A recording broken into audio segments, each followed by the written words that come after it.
Oh, yes. I do. Oh, and there, now I can see you. And we have a couple members out.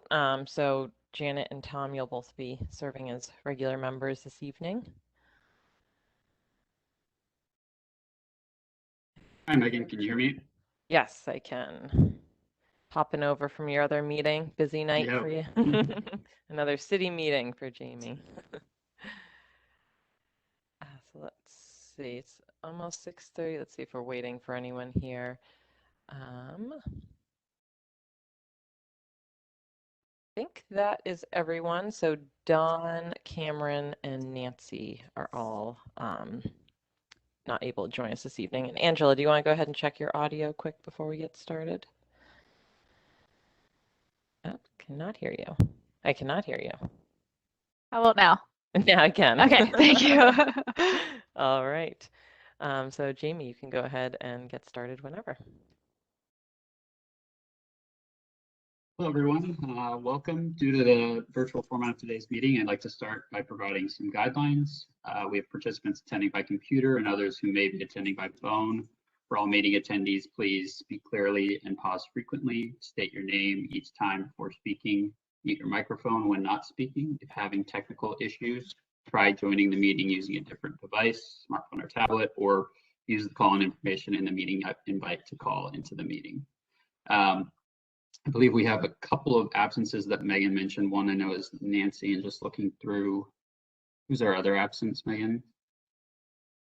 Cameron Fisher and Don McWilliams and Nancy Davidson all have excused absences this evening. Okay. And Megan, can you help us just go through the roll call vote? Yes. So when I call out your name, please just indicate you're here. Tom Anderson. Here. Surya Bulla-Pragada. Here. Jamie Finch. Here. Rishi Hazra. Here. Dan Hintz. Here. Laura Labico. Here. Danny Madden. Here. Ann Newcomb. Here. And Janet Wall. Here. So we will be having Janet Wall and Tom Anderson serving as regular members this evening. Right, thank you, Megan. And I think our first order of business is approving the minutes from the previous meeting. Did anyone have any comments that they wanted to bring forth? It looks like, Rishi, you have a comment? Yeah, I was wondering why my name doesn't have excused besides it in the minutes. That might just be an oversight on my behalf. I do remember you mentioning you would not be able to attend, so we will fix that for the next round. Thanks for pointing that out. Any other comments? Hearing none, we'll approve the minutes with that one addition, Rishi having an excused absence. Next, I believe we have public comment. Public comments are an important part of the public process. We take them seriously and factor them into the decisions we make. For the members of the public joining us, welcome. If there is anyone in the meeting now that would like to make public comment, please raise your virtual hand. To do this, if you are on the phone, press *3. If you have joined by computer or smartphone, look for the hand icon. This varies by device. Megan, once we have identified those people, we'll bring you up to a panelist so that you can be on video if you are joining us by your smartphone. And then now, I don't know, Megan, do you have anyone that would like to make a comment? Yes, we had a couple of people signed up and other people joining us, so we'll just go ahead and go through the list. So the first person we have is Christy Triple. So I will go ahead and make you a panelist now. And before Christy, you start speaking, just wanted to give a little bit of guidance. Obviously, please unmute your microphone once you do join. State your name, relationship to the city, speak clearly and pause frequently, and please limit comments to 5 minutes. And once you're done, please do mute your microphone. Great, thanks, Christy. You should be able to join us now. Hi, everyone. Thank you for having me. I'm Christy Triple. I work for Raleigh Properties and I live here in Issaquah. Address 1595 Northwest Gilman Boulevard, Suite 1. Tonight I'm speaking on behalf of Raleigh Properties. We sent written comment earlier today, but to build further on that, I wanted to sign on this evening for a quick verbal as well. I recognize public comment is not a question and answer time, but I wanted to ask how many of you have built a LEED Platinum building, a gold or otherwise? Could I see a raise of hands? So thank you. Well, what I wanted to share is without lived experience or boots on the ground, how do you know when you're asking specifically requiring LEED Platinum certification as part of a policy? If you have had the experience, do you know what trade-offs are needed to be made on projects? The cost to certify with the U.S. Building Green Council is expensive, significantly beyond just the review fees. It's important to know how a building gets built and lessons learned from a process. Why LEED Platinum? The cost is a cost premium program. Why not other sustainable measures or options to consider? It's not that hard to build LEED Gold. What is hard are the technologies or the equipment that can be required as a result. We learned that firsthand with our LEED Gold building, the first in Issaquah on the Valley floor. It drives up costs, and often that equipment or technology needs to be replaced a lot sooner than with other options. There are things through the process that we have little control over with the LEED certification. So what other proven alternatives might exist beyond LEED? What LEED Platinum buildings exist near Issaquah other than the Bullitt Center? There are only 5 here on the east side and 10 in Seattle. Seems there might be some other options to explore to help achieve Issaquah's goals other than just LEED certification. Developers and property owners will spend dollars where it saves for the long run, and that just makes good business sense. We agree, better buildings mean better lives. Some of the more radical things, no. For example, cross-laminated timber and operable windows, those just make sense, as do resource-efficient, high-performing building features. What other methodologies might make sense for Issaquah? And redevelopment, it makes things better and at the same time can aid with the greenhouse gas reduction in the long term on so many fronts. Help encourage and incentivize developers and the city to think through sustainability and to look at options. That's hard to quantify, but with options, it'll help achieve the goals. And in the interim, help educate the consumers. Thank you again for the opportunity to comment tonight and for your work.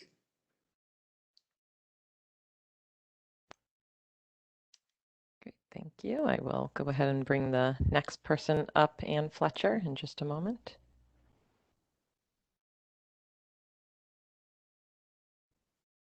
And if anyone else would like to provide public comment this evening, you can go ahead and raise your hand. If you don't see the hand raising, you can go ahead and send a chat and I will see you that way as well. All right, Ann, you should be able to unmute and turn on your video if you'd like to.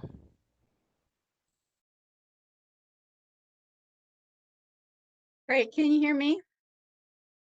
Yes. Great. Good evening, everybody. This is Ann Fletcher. I'm a resident of Issaquah and People for Climate Action member. I'm happy to talk to you tonight because I'm really excited at the progress that's being made on Issaquah's Climate Action Plan. This was a dream that People for Climate Action had 2 years ago, last fall, and it's actually happening. I know we have a ways to go, but we're making really great progress. And I want to thank everybody that's been involved, from the city people to the elected officials to the boards and commissions and to the public that's been real involved. So thank you all. Oh, and to the consultants too. Sorry, I didn't mean to leave you out. I did have a few comments for furthering the development of the plan. I did send in some written comments, with more detail, but I did want to highlight a couple of things. One of them is that one of the questions was, one of the possible things to talk about was missing actions from the from the plan so far. And really I really couldn't find very much missing, but I did want to point out there were a few things from the People for Climate Action must-have priorities for cities that I wanted to point out, and you maybe already have considered them and thought they might not belong in there. But the first one is regulation of hydrofluorocarbon emissions, which are refrigerants. A real huge bad greenhouse gas emission, and it's not mentioned so far. The second one is reducing consumption of carbon-intensive foods, either intensive in how they're produced or transported or whatever. That might be a tough one to try to figure out, but worth thinking about. And the third one is banning chemicals that affect the sequestration capacity of soils. And the fourth one is there's been some talk at PPC and Title 18 about tree canopy. And I just wanted to point out that I think it's not an either tree canopy or quality of trees, it's both. And we still need to maintain a strong tree canopy no matter what, even if we have to get rid of some trees to help reduce the possibility of forest fires. But we also need quality, and the quality needs to be measured somehow. And maybe we're still down the road on that. But they need to be able to sequester carbon and be drought resistant, disease resistant, fire resistant, and look at their growth rate and how it all works in the ecosystem. It's pretty complicated, but quality, if we can get it in there somewhere, would be good. The other thing I wanted to ask is, or point out is, it wasn't clear if there were some actions that were must-have actions, priorities for reducing the greenhouse gas emissions. And I think maybe that will come in the implementation part of it, but how will it be determined which one's the order that things will be implemented and so forth. And the last thing I wanted to talk about was challenges. A potential barrier might be in working with PSE. I am involved with other groups that are finding PSE reluctant to cooperate in future planning. And so hopefully that won't be a problem, but what booster actions or what can we think of to help overcome that? Another potential barrier is convincing and helping businesses and the community members of the urgency of this action and finding ways to make the change economically feasible, which is what Christy was talking about. Absolutely important. And final challenge is adequate resources to implement this plan. There are a lot of things that may need resources that are important, and that I think additional staffing and down the line. And unfortunately, they're going into the budget for next year, and it's really too late to get some things in, but it would be nice to have a placeholder in there for something that's really important to do next year. But of course, the 2023 budget's more important. That'll be a hefty one. So those are the things that I just wanted to call to your mind, and thank you very much for the opportunity to talk to you. Thank you, Anne. Do we have any other comments, maybe?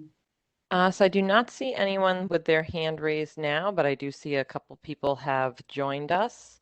So if anyone else would like to make comments, you can go ahead and raise your hand. If you look in the panelist window, which you can access from the lower right-hand corner, you can do that, or you could also send me a chat, and I will see that, chat to host. And I will just give it one more moment here as we see if anyone else wants to provide any public comment this evening.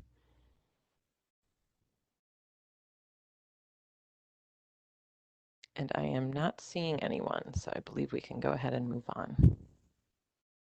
Okay, thank you, Megan. I think pretty soon I'll be handing off to the Cascadia consulting team, but did just want to provide a little bit of context before going in. We have a lot to cover tonight, and the Cascadia team is going to be leading most of the discussion for their portion of the conversation, but do want to make sure that we just try to prioritize what we're spending time on throughout the meeting. Obviously, there's so much that we could dive into here, but just ask that people really are respectful of the time and try to make sure that we move through the agenda as much, obviously super important subject matter, but do want to make sure that we move through the agenda and don't end up with a 10 p.m. meeting like we had with PPC. So with that, I can hand off, I think, Angela and Addie, will you be taking over from here? Yeah, I was actually going to ask if I could have permission to share my slide deck. Yes, I will go ahead and do that now.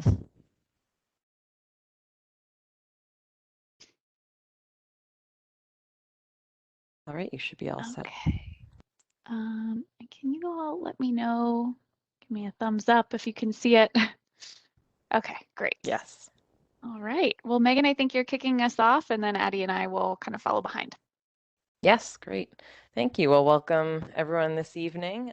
Thank you for joining us. So tonight we'll be talking about Issaquah's Climate Action Plan. We've done a couple meetings thus far, so I'm excited to talk about the draft plan this evening. Next slide. So here we have the agenda for this evening. So we're going to start out pretty quick just by reviewing the goals for the meeting and the timeline that we have thus far. We'll then be hearing from our consultants to provide an update on all of the community engagement that we've done over the past few months.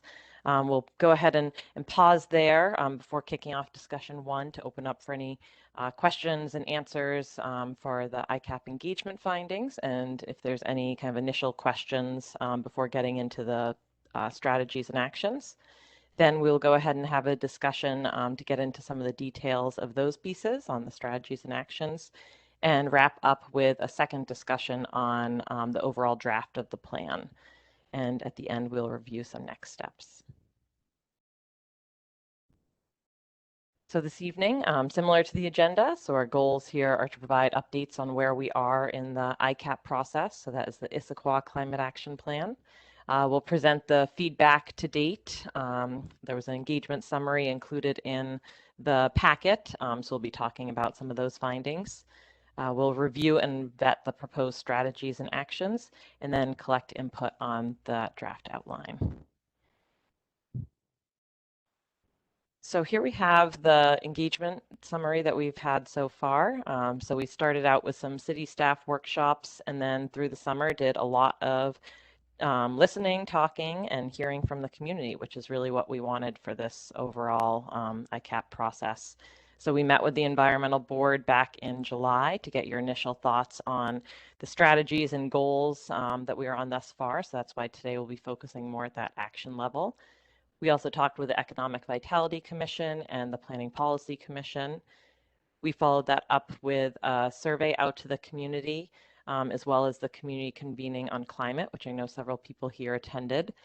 And we also had a couple focus groups, one focused around business and one focused around centering equity in the plan. So this month is busy as we talk about the draft plan tonight with the board meeting, and then later this week with PPC and City Council next week. And then coming up, we are going to be having another community convening in October, so we can review the draft plan with the community. And then this board will have an opportunity to see it once more before adoption at the November meeting and provide a final recommendation on the plan there. And then we have anticipated adoption by council in December. And here I will go ahead and hand it over. Thanks, Megan. So from here, I'm going to spend a little bit of time unpacking what we've heard from all of these engagement points. So as Megan kind of stated, we've been very busy with engagements this summer. This slide provides another little recap of how we've engaged with the community to date. Next slide, please. So this slide here summarizes kind of the overarching feedback that we've heard to date. Starting with priorities, we heard the need for bold leadership, the need for outreach, education, and engagement with the Issaquah community, need for advocacy, support for regional partnerships, support for using the CAP to address equity and accessibility, support for actions that have multiple benefits, considering the sequence of actions to have some early wins, and also ensuring the affordability of the cap. And then on to concerns. We heard concerns over wildfire and smoke, extreme heat, water availability, flooding in Issaquah, concern over power outages, concern about the potential unintended consequences of the plan, concern over the unique topography and landscape of Issaquah and kind of the challenges that might present in some of the climate actions. And then again, the funding and the kind of capacity for implementing the cap given resource limitations. So the top co-benefits that we heard were ecosystem health, public health, and safety. And then top action evaluation criterion was the impact of the cap in reducing emissions. Okay, next slide. So this slide provides some more specific feedback that we heard across our emissions reduction focus areas. So first, buildings and energy. We heard the need for solar-ready, all-electric, and energy-efficient new buildings. Support for retrofitting existing homes and buildings. Support for expanding renewable energy options, especially solar. In transportation, expanding multimodal transportation, promoting telework and carpooling, and transitioning to electric vehicles. For land use, the community expressed support for denser, mixed-use, transit-oriented developments, diversifying the building mix and prioritizing missing middle housing, support for LEED or comparable building standards, and within materials and consumption, eliminating food waste and promoting recycling, composting, and sustainable consumption, and working towards zero waste. And here we have some more specific feedback that we heard across our adaptive capacity and resilience focus areas. So first, with community resilience, we heard the need to center the plan on those who are disproportionately impacted by climate change or have reduced capacity to adapt to these changes. And the need for a plan that integrates a plan for climate emergencies and educating the community. And increasing resilience of the energy grid, again, tying back to concern over future power outages. For natural systems, we heard the need to expand tree canopy and sequestration opportunities, protect the health of riparian areas, ecosystems, and habitats, and promoting native and low water use plants and removing invasive species. And finally, for water, the need to conserve and reuse water, especially for outdoor use, going above and beyond ecology, stormwater management, and storage requirements, and preserving water quality, especially in riparian areas.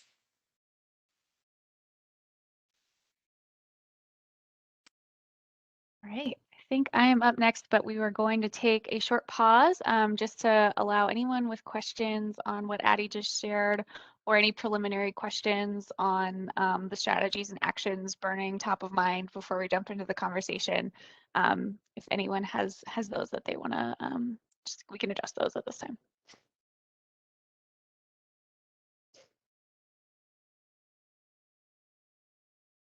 And Megan, will you tell me if I can't see the chat anymore.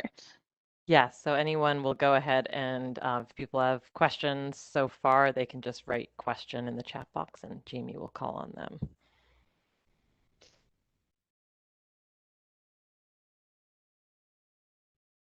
Not hearing anything. So I'll just kick off the next slide, but I'll pause again just to make double sure before we jump into the discussion.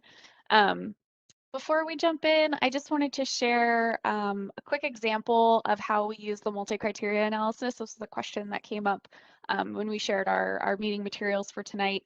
So I just wanted to kind of show how we did this with one practical example. This is for one of our actions and proposed actions in the Climate Action Plan around enacting an all-electric building code.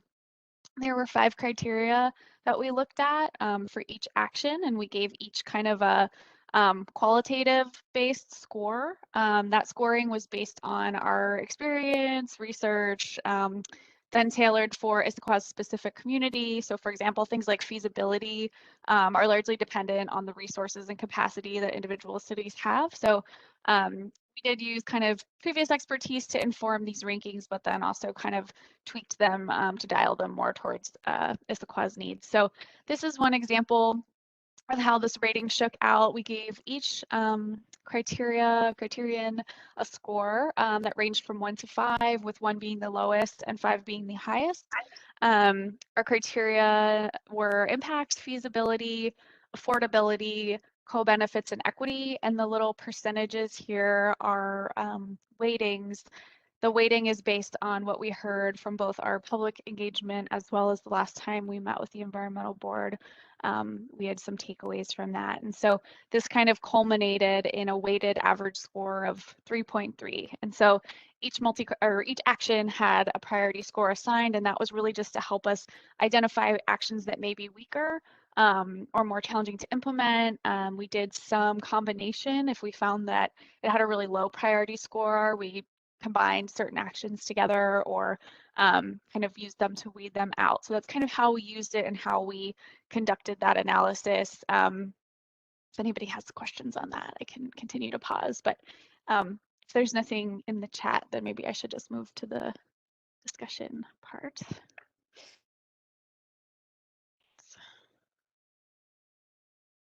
So I think hopefully everyone had a chance to look at the discussion guide and the draft cap. We included all of the potential strategies and actions that we have prepared for the climate action plan to date.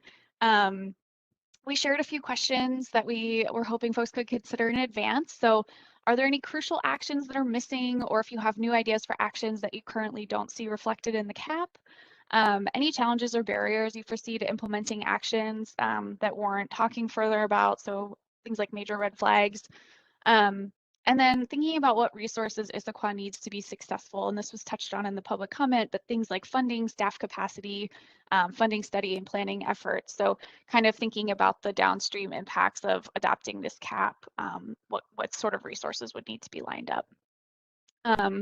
We took a poll of environmental board members earlier this week and asked you all to flag which actions you wanted to prioritize for tonight's discussion.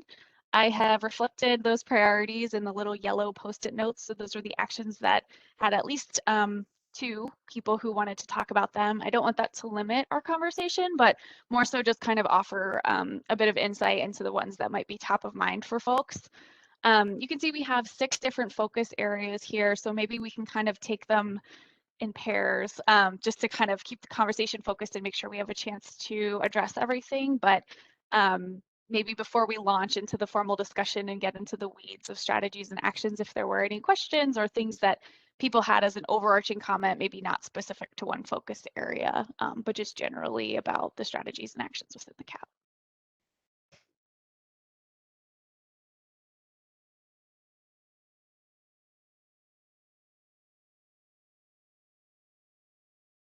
Okay, I'm not hearing anything, but stop me if I'm missing something.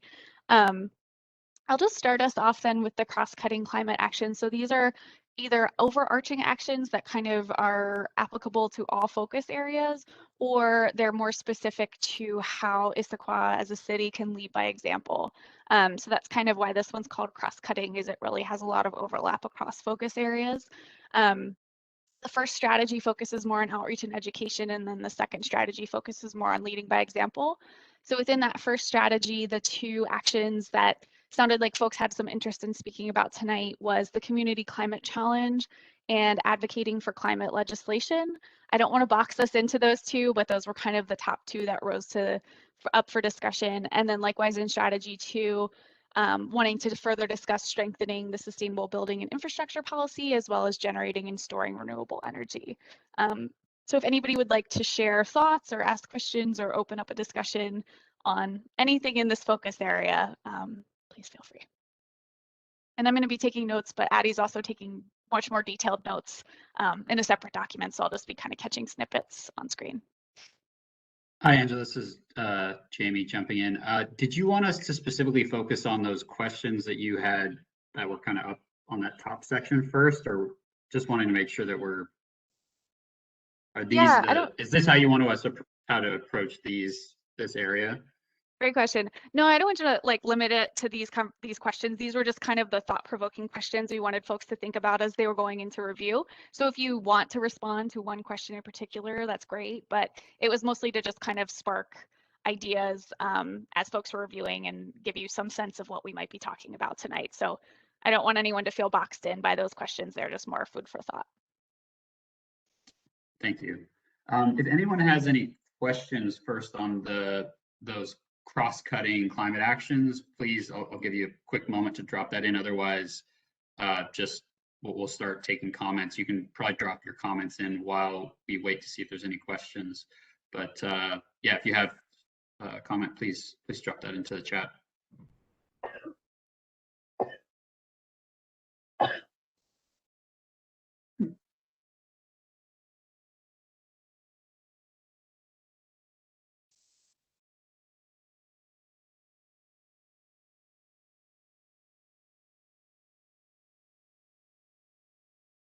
Maybe I'll get us started then.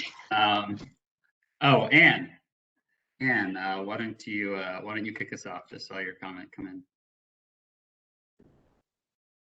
Comment question, I guess. So with our advocating for climate legislation, which I think is really important, and it's great that this is on here. Would that also include, so as we transfer, as we're into our clean energy transformation, there's the Clean Energy Implementation Act. And so would that also include like commenting to the UTC, who is in charge of PSC and oversees them? Yeah, it would.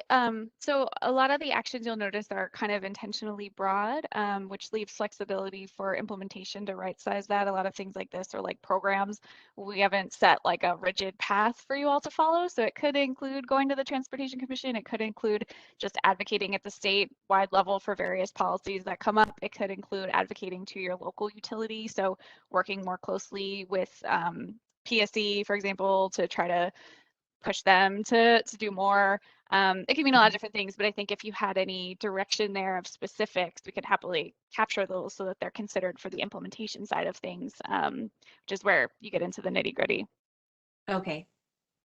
Well, I guess I work with a separate group and we kind of oversee PSC and work with PSC and the UTC.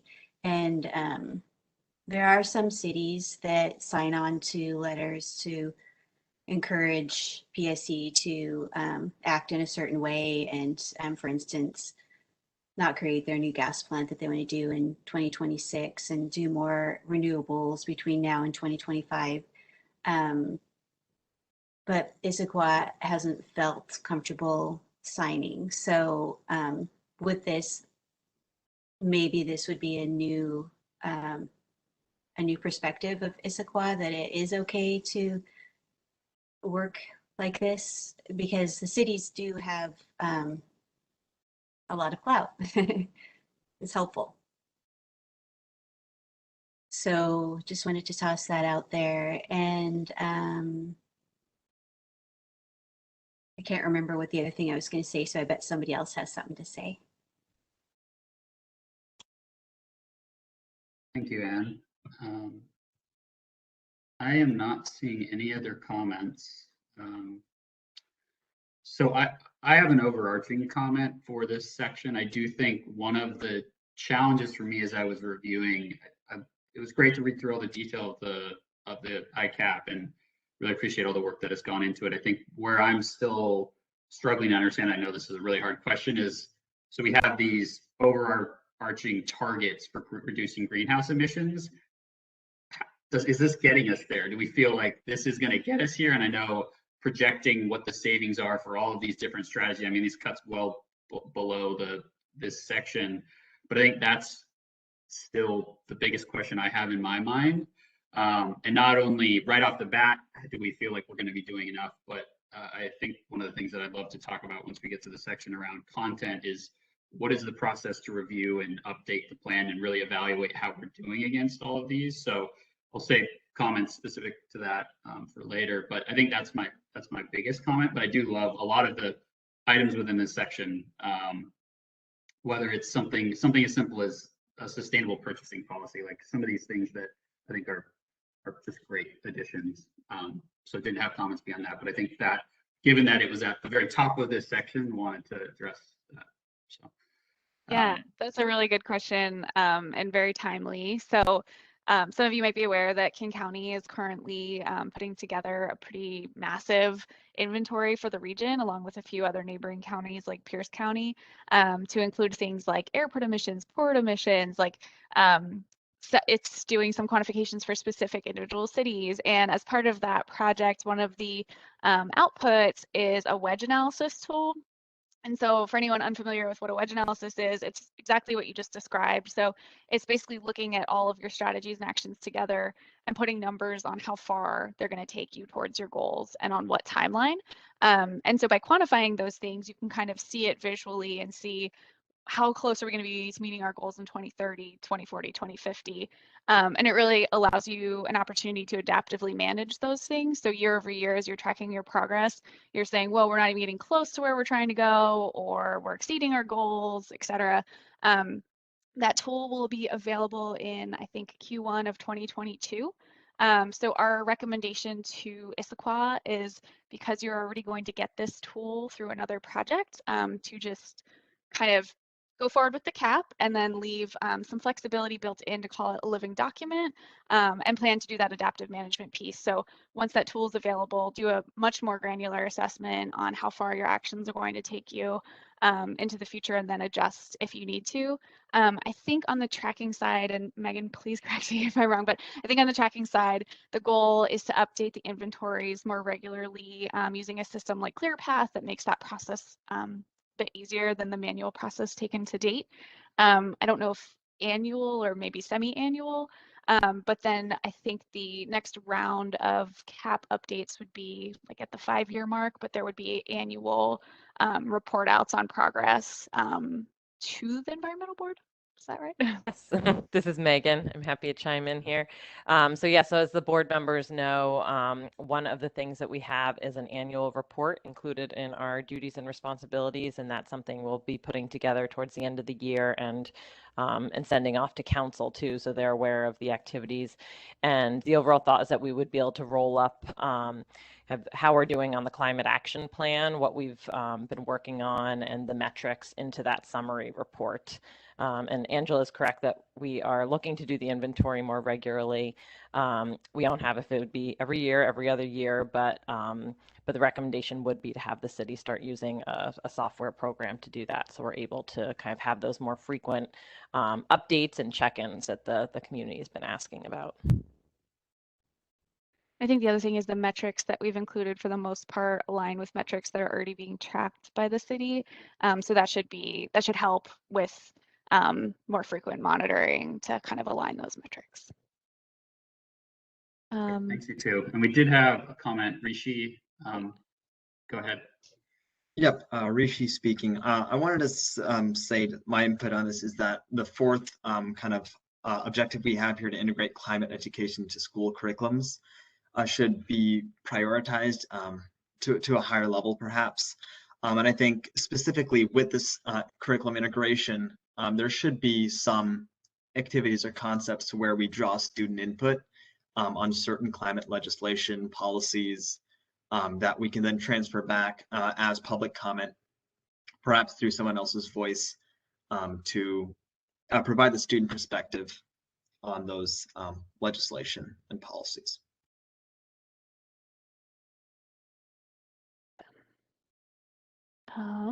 Perfect. Was there anything else on the cross-cutting section? I will move us along. If this one's kind of worn out, I can move us into buildings and energy.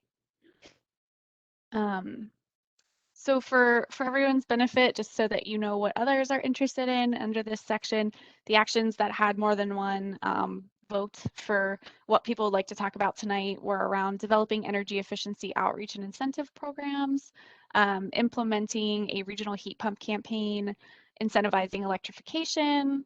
I think those were the top 3. So again, welcome to talk about any of them tonight, but those were kind of the 3 that were tagged as priorities for discussion.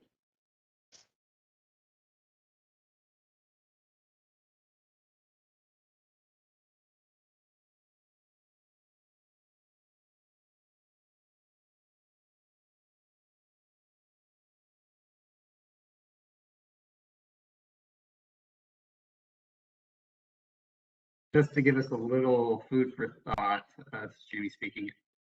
I think feedback like what Rishi gave, just on priorities as well as anything. I mean, obviously, if there's anything missing, but it'd be great to get people's comments on even if it's a quick one around what your priorities. Doesn't need to be a 5-minute comment. Can be really quick, but I think there would love to have even those short little tidbits of information from the team. And Rishi, you can go ahead. Thank you, Rishi speaking.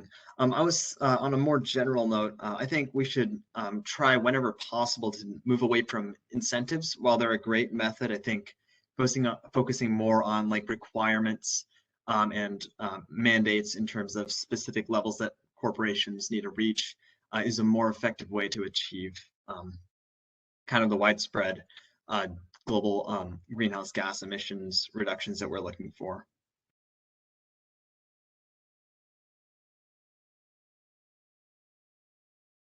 I'll put that one at the top since it's overarching. Anyone else on buildings and energy?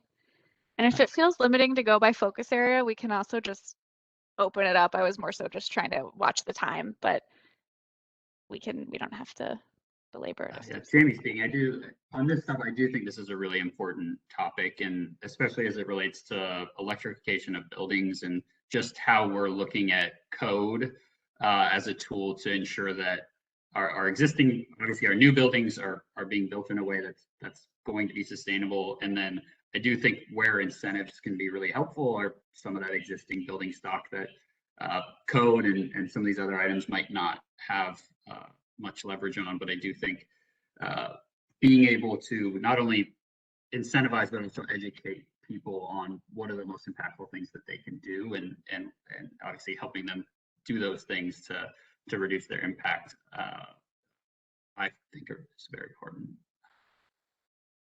Anne, you're up next. Yeah, so I was just thinking about what Christy said about the LEED program being difficult for builders. And so I was just wondering if maybe we could have a conversation with her or other builders about what are some really good sustainability programs that are also easy to use, more economical maybe. And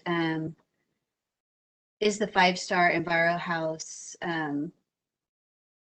more, what would that look like in comparison to the LEED program? I know there's builders out there that just use all sorts of like really amazing materials, but I'm not very well versed in the subject. So just maybe some more exploration around that might be nice. Totally. I did want to clarify that the only action around LEED was in the cross-cutting related to municipal buildings. So I just wanted to make that clarification that it wasn't community-wide LEED requirements. There's some work being considered through the Title 18 process around kind of how to address more sustainable buildings, but I just wanted to reduce that as a point of conflation, that it's much more narrow in scope. Yeah. This is Megan. I'll add on to that a little bit. Yeah, this is one of the pieces I think really ties in really well with both the conversations around sustainability with Title 18 and the environment and the climate action plan. So there's an action where it's considering various options. So would it want to be a LEED requirement? Would it want to be a more menu-based approach, which we heard reference to kind of the city prioritizing some of the things they want to see? So that is still an open question. So happy to hear engagement on that through both this and that Title 18 process. And also, I love the idea. Thank you. Thank you, Megan.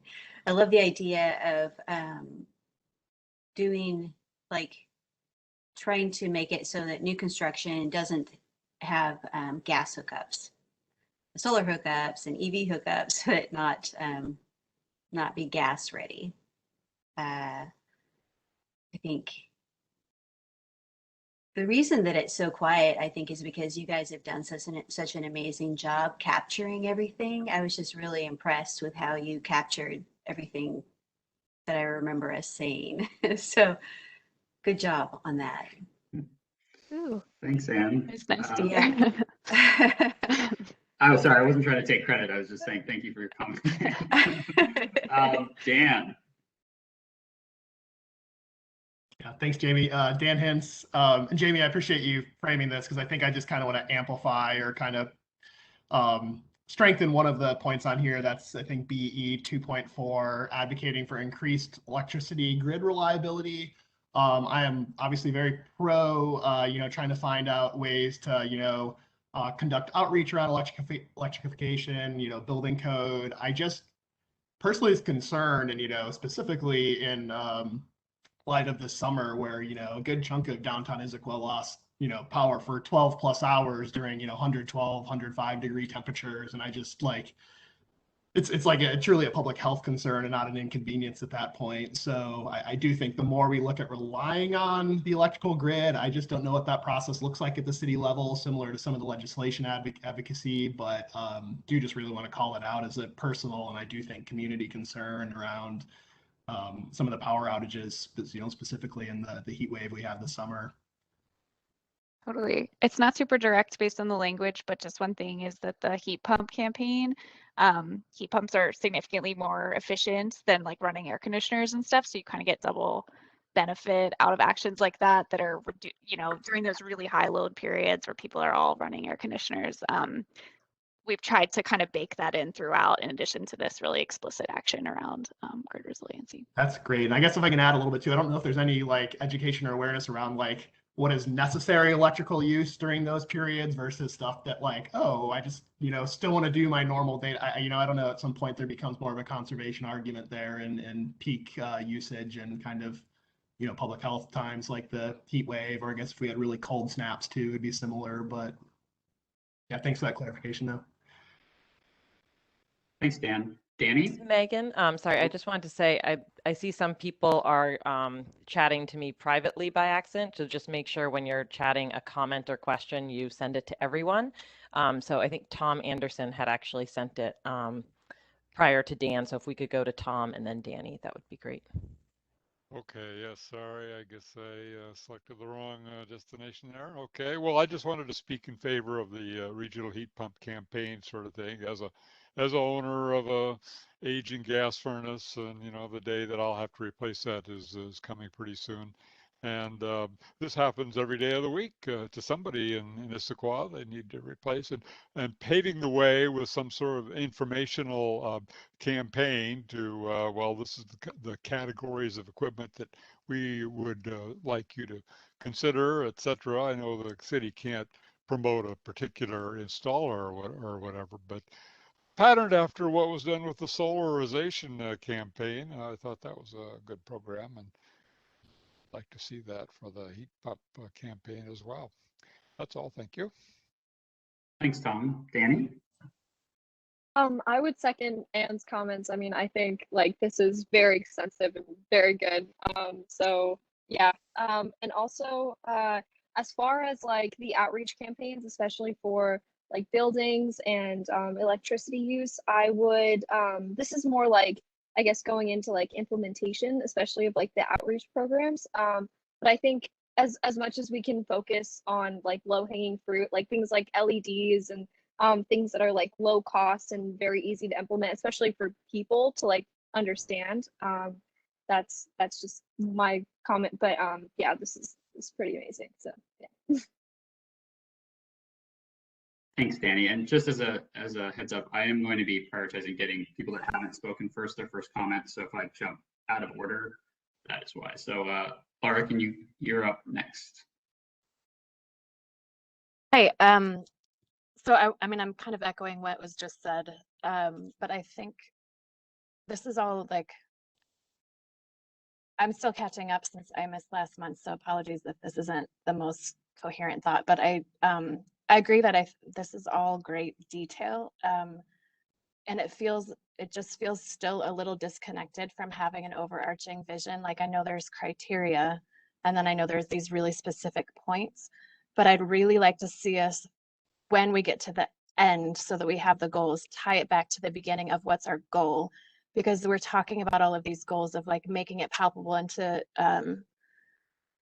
to our discussion points earlier, we have to like what's the metric, what's the goal? And we know these, we understand these things, but if we're going to do outreach and we're going to try and get the community buy-in, this has to be as palpable as possible. And some of these feel so technical that the story's a little bit hard to follow. And if we can't make every single implementation fit very cohesively and coherently back to this big picture strategy, I just think that the community buy-in is going to be harder and harder. So that's one comment, is just, I know that, I mean, I can see that we're getting there, so I'm not saying it's lacking, but I think we have to have a really clear, simple roadmap for why each of these is being implemented. And the second comment was just for outreach and some of these building discussions, to remind us that the outreach language should be not just to the community, but also to like working with business owners and having some more commercial outreach. I don't think outreach is the right word, but whatever. That I don't think outreach should just be seen as residential or just commercial, that it should be like, more inclusive. Like we're reaching out to schools. We're not just reaching out to like homeowners or commercial people. Like we're reaching out to the entire community, if that makes any sense. So again, sorry, I'm still catching up, but those are my thoughts. Thanks, Laura. Rishi? Thank you, Rishi speaking. I wanted to say that in general, in each of these strategies, I think our highest priorities should be 1, reliability, and then 2, outreach. And specifically here for strategy 2, I think advocating for this increased electrification and grid reliability is our highest priority. And I think that comes through outreach, where you encourage individuals to electrify their homes, their vehicles.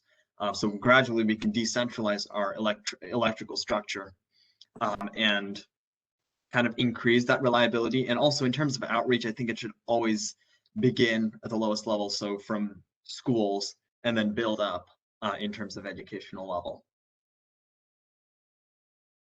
Thank you, Rishi. Anne, you're up next. As far as resiliency goes, I know a lot of that is on PSE, but possibly one thing that the city of Issaquah could do in the future. I know a lot of people use generators now, like diesel generators, but there's some really good batteries coming online. There's an iron ore battery that might pan out to be really inexpensive and work for a long time. So it would be better than the lithium ion batteries. So that is something that maybe we can keep looking at, and we could have a battery backup for different places, for the cooling centers and for different centers where people could go during storms if their power goes out. Just a thought. Thank you. Thanks, Anne. That is all of the comments I'm seeing in this area. So unless anyone has anything else to add, Angela, we can probably move to the next area. Great. And we can always come back if someone has an idea they didn't have time to share.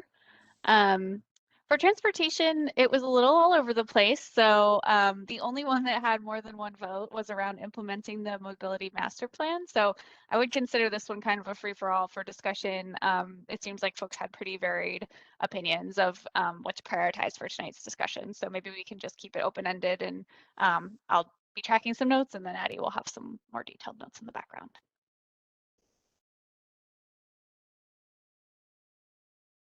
Thank you, Angela. Rishi, comment from you? Yeah, Rishi speaking. I had one on the last section we're just on. I think that one new idea that maybe we could implement into the CAP is including funding programs for research institutions. I think recently the scientific community has not been getting as much funding, particularly from the government. So increasing those so that we can actually fund the people who are actually researching these technologies and improvements, so that we can increase the reliability and effectiveness and efficiency. Thank you, Rishi. Laura, you're up next. Hi. So speaking of land use and what we were saying about resiliency, I don't know where this fits in, but it keeps coming up.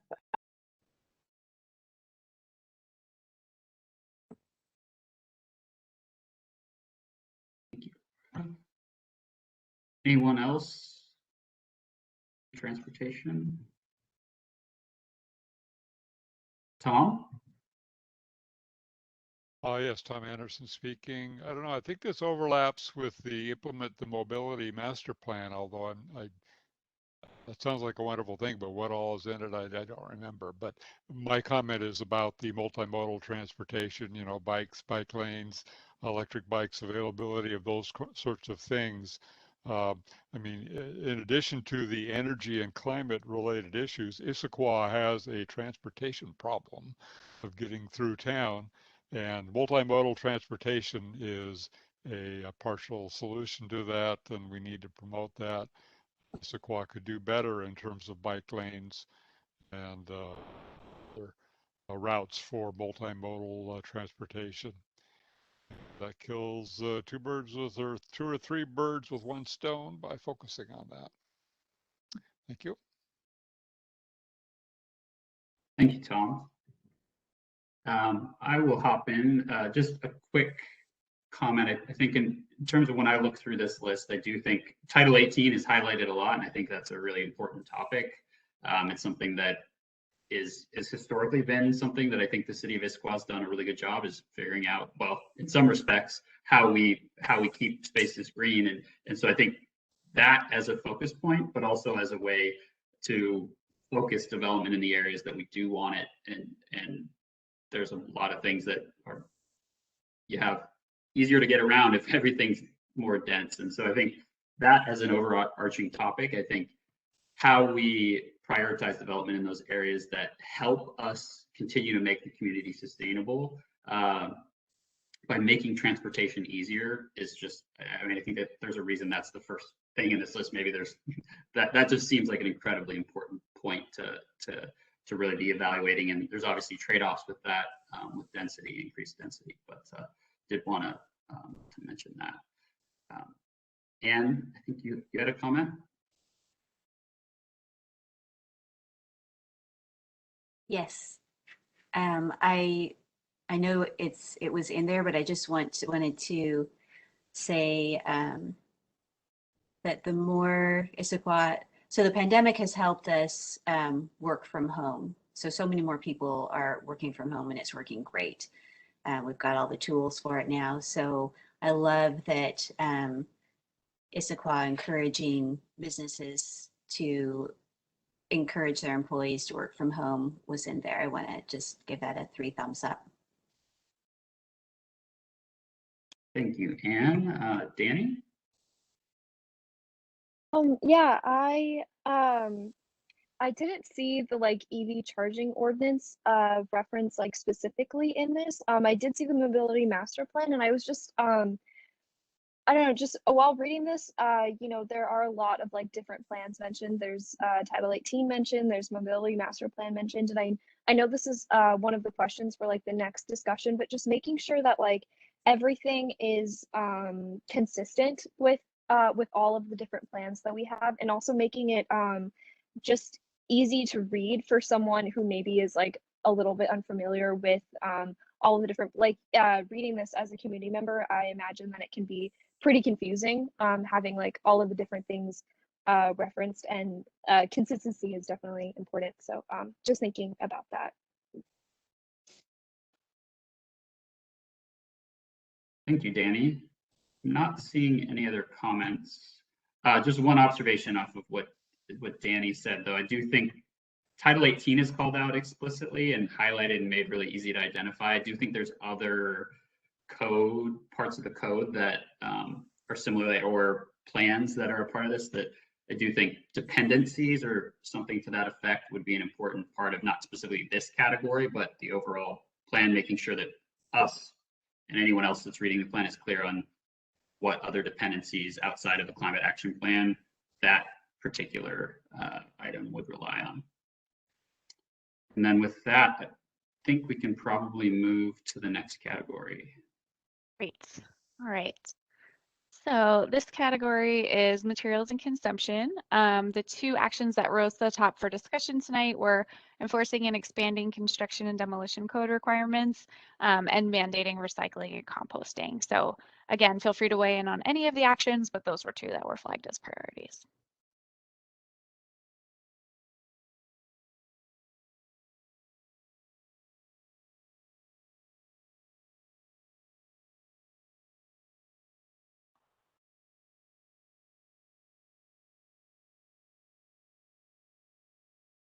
Usually waste is a hot topic. I'm kind of surprised. It usually has a lot of comments. Looks like we have a comment from Anne.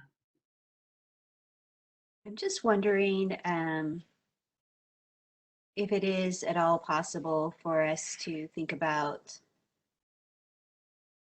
the waste that is produced. I know it's a tough one because stores are able to do whatever they want, but for instance, PSC for their deli and for everything that they make, that they put out, they make a lot of their food and sell it in packages, but it's all compostable packaging, it's not plastic.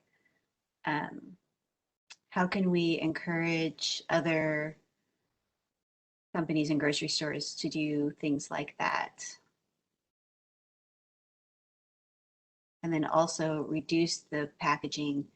You know, how can we encourage Amazon and different shippers to make their packaging reusable, or you know, have a drop-off place so that we can just take it there and they can reuse it. Thank you, Anne. Laura? For this, I just wanted to point out that it's not just about kind of what Anne was saying. It's not about reducing, like reusing the waste, but also that we can use that for soil quality, that can be used locally to replenish local soils. It can be used with farms, it can be used with the parks, that it's not something that, you know, composting isn't just about capturing it, but also that we can use that locally to our benefit and with other waste materials as well. Thank you, Laura. Danny? I heard this mentioned like in the beginning of the presentation as part of like the community feedback, but I would strongly advocate for an action specifically concerning food waste, because I know that is a huge contributor, and it's definitely a part of this category. So just having like a specific action, whether it's outreach or education specifically for food waste, I think would be important. Thank you, Danny. Dan?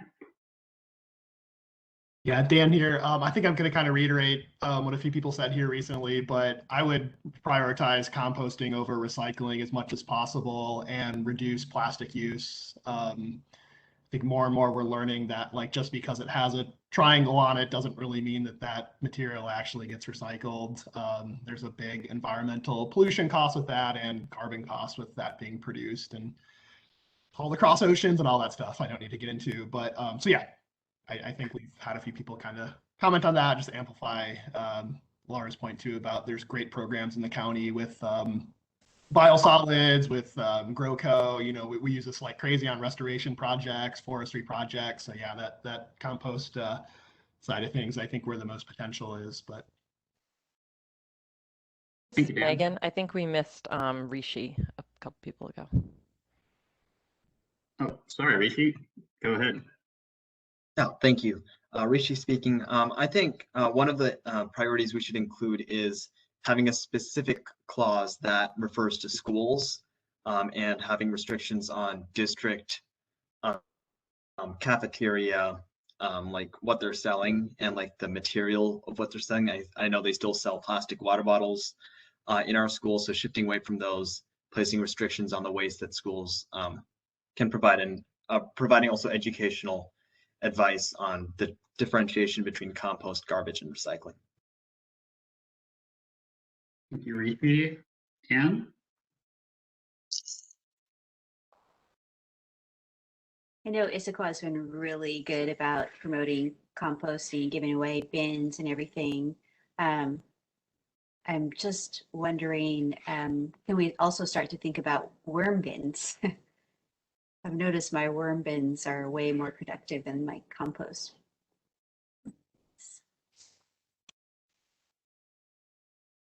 Thank you, Anne.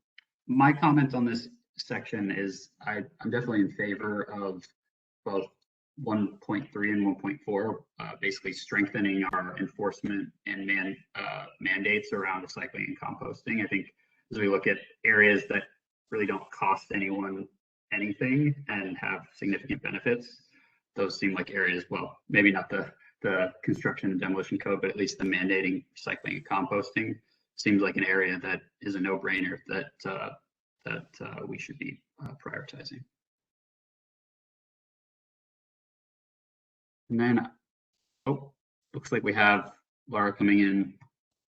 Maybe our final comment. Sorry, yeah, one more thought is just going back to the original point I brought up, that I think it's helpful if we're tying all of these things back to ultimate goals, that we're not individualizing it. So this is, especially with compost, an interesting opportunity to do something where neighborhoods and HOAs can actually create their own space to be using their compost for soil. So like the idea of bins, or doing, there's some that are portable trucks, there's all kinds of different options, but looking at ways where a self-identified group could get together and find out how to use their own waste streams, instead of saying like you have to work with the city, this big organization. We can find ways, just some ways where people could locally identify groups, or like to Rishi's point, could a school group get together and say we want to use this locally, and we provide resources to help them do that, because that's, I think, waste especially is something that has to occur with a group, and if we can't do it as a large city, it's also good to mobilize smaller groups.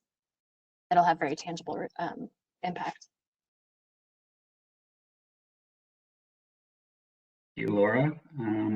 It looks like that's all the comments for this section, so we can move on to we can do systems. 5 and 5. Really nice timing. So we have 2 left. This first one is natural systems and water. The actions that rose to the top for discussion here are implementing the park strategic plan and also incentivizing local carbon sequestration on private land. But don't be limited to just those actions. Open for all discussion.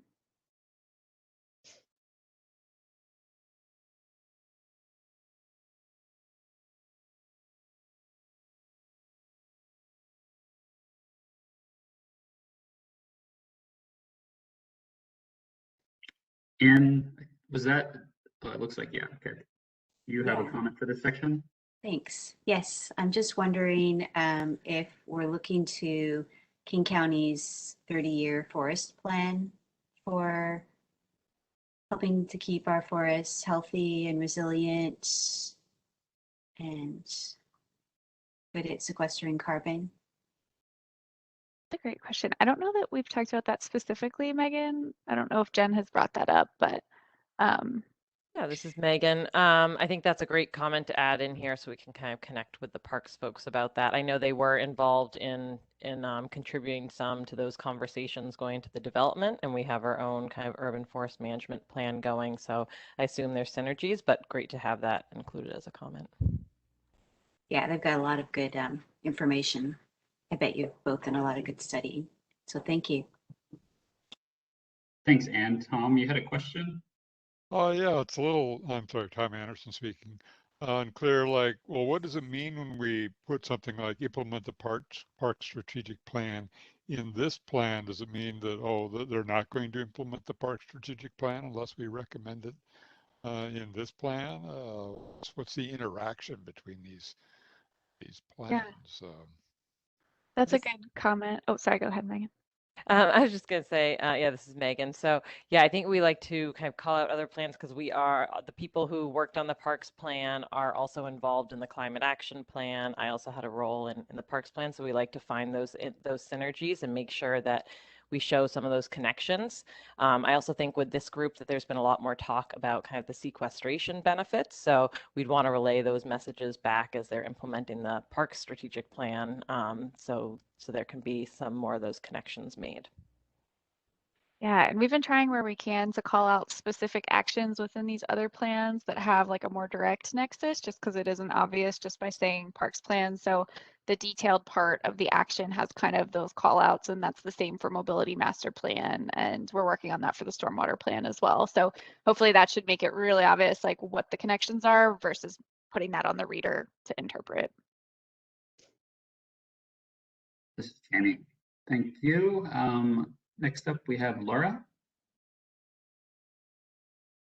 So I was curious, one part of question is how that relates to the stewardship concept that we've been working on. Again, I really am interested in tying in local participation. Parks seem to be sort of a thing that communities look at as somebody else's manages and responsibility, but there's an opportunity to tie that in, but I know that's been in talks already, so throwing that out there. Also for parks and where the division is for where like a street tree becomes a city property instead of a parks property, that can get a little hazy. But regarding both of those is the importance of prioritizing maintenance standards so that we look at parks as a way to say you can maintain your land and make these vegetation look like this, like having actual examples. So if you go to the park, you realize like I don't have to have boxwood shrubs. I can have something that's locally native that provides more value, and here's what it looks like. Using the parks as like an opportunity, but also for training with the maintenance staff. I don't know how included this is in the strategic plan, as was just said, but I would like to call out specifically that we've standardized that the maintenance standards are service these goals, because it's easy to have a plan, but it's hard to remember that when somebody walks through the park, that because the park doesn't look the way you think it should, that doesn't mean we're doing it wrong. That we have to set the expectation to our community that it's gonna look different because it's gonna work better. But that has to go back down to the day-to-day management of this place. So hopefully that all makes sense. Thank you, Laura. Dan, you're up next.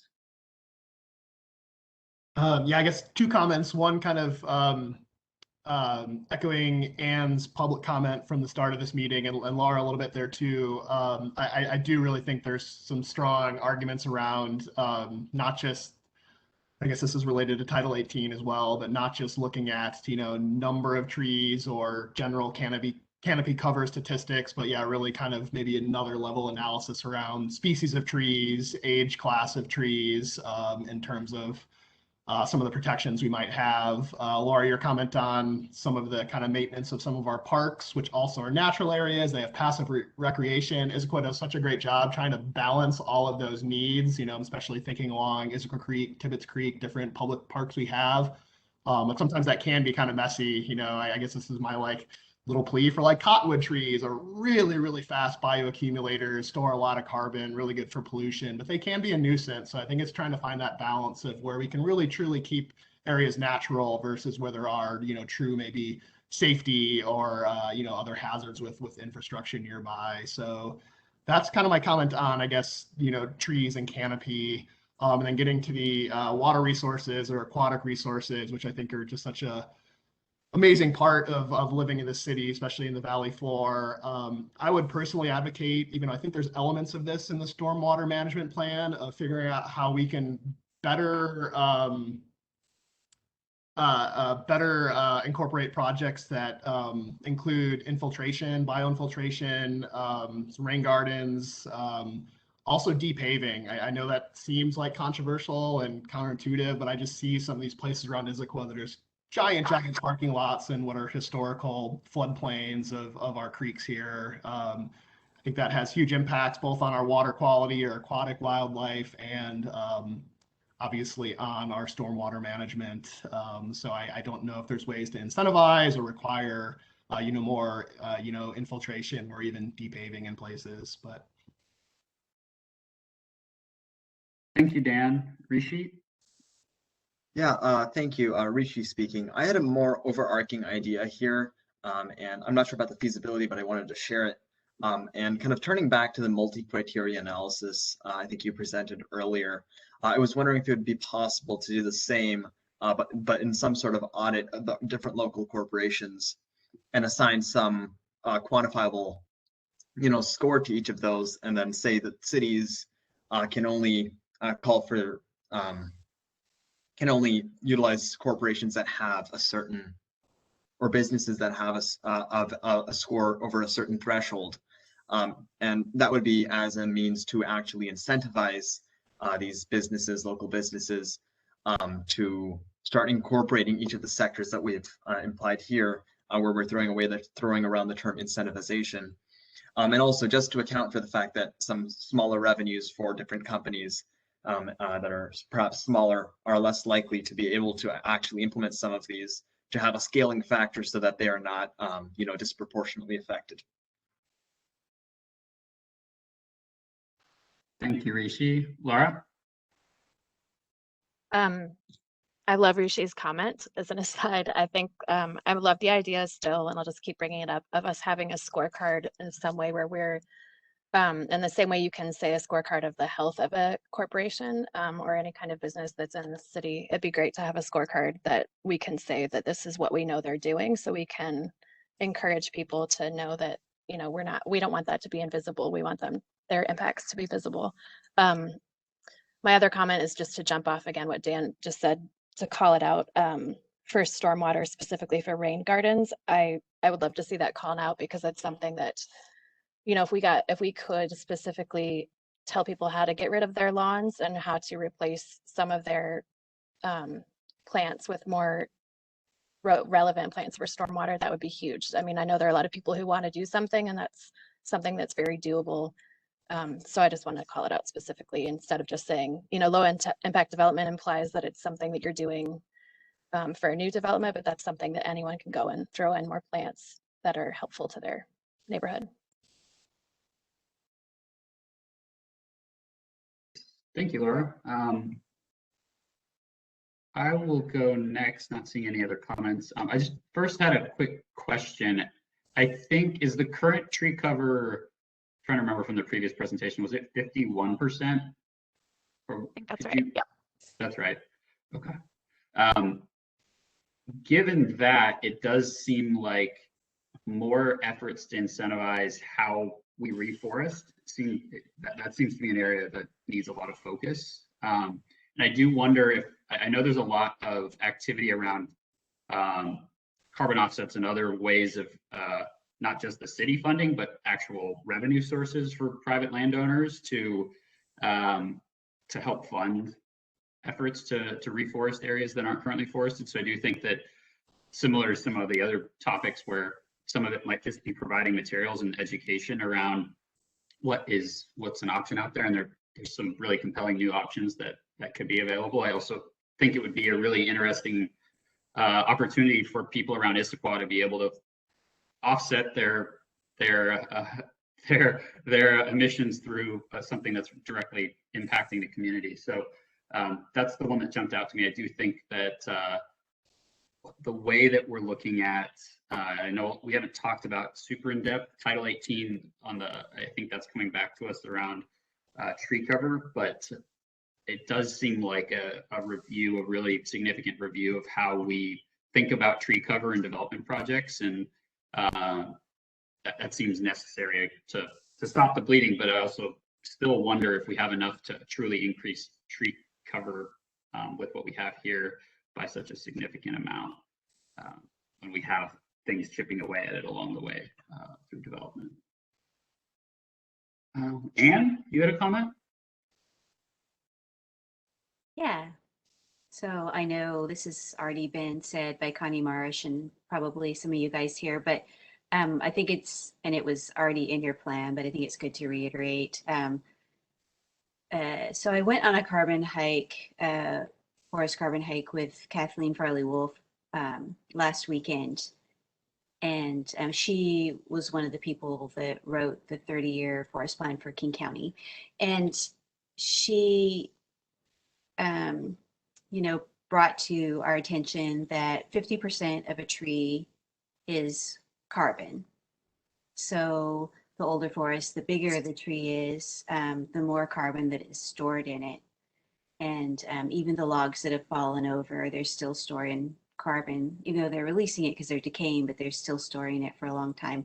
So while planting new forests is super important,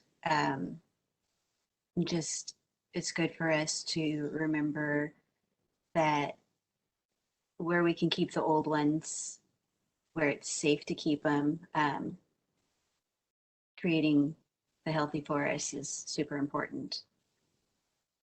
And then she also notated that in their 30-year plan, they're looking at like the whole coast, like not going down into California, but the Pacific Northwest coastal regions for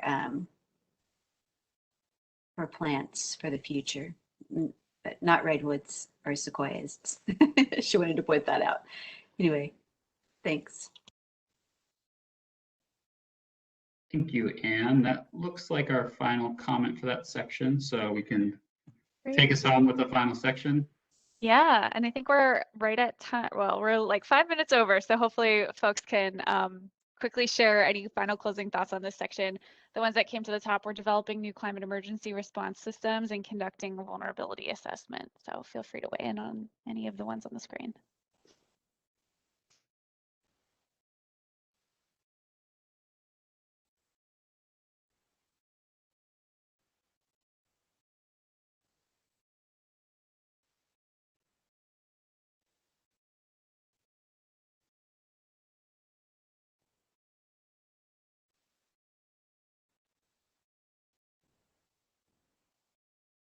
Anne, you had a comment? Looking at the King County wildfire preparedness strategy, I think the more we can piggyback on things that are already established and already have been done, the better. Thank you, Anne. Quick comment for me on this. I think the conduct a vulnerability assessment is a really important one.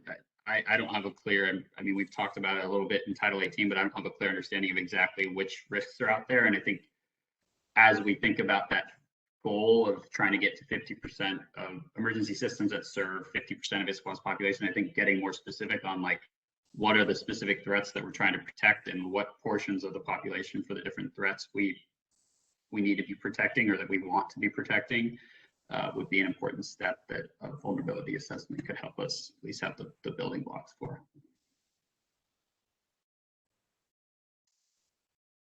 And then I'm not seeing any other comments for this section. Okay. Well, maybe what we can do is move into our last discussion and just kind of use that as an encapsulating thing. And if folks had something they wanted to share on community resilience, you can just use that time to share that out and I'll capture it in the mural board. But I can bring our deck back up or I can try to see.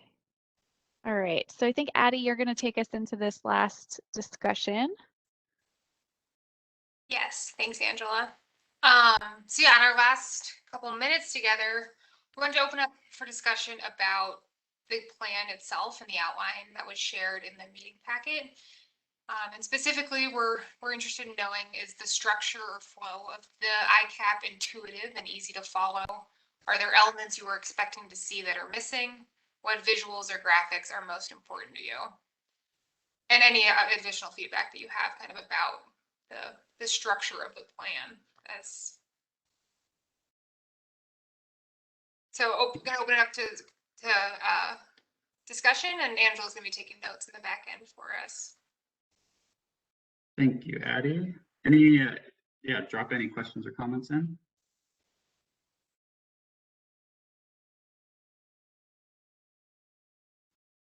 And, oh no, Rishi, you're up first. Thank you, Rishi speaking. This was brought up earlier. I just wanted to bring it back to the forefront, but I think it would be nice to have a clearer vision that the CAP has in mind. So kind of where we're at right now and then what we hope to see in some number of years or in a certain time frame. Thank you, Rishi. Anne?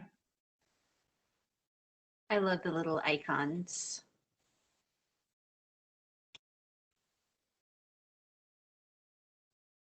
Thank you, Anne. Laura? I said some of this earlier, but I agree with Anne that icons are great. But I agree with Rishi also that we don't have a big picture. Like the emissions is one thing, and then we're talking about resilience, but what does that really mean? And then we talk about,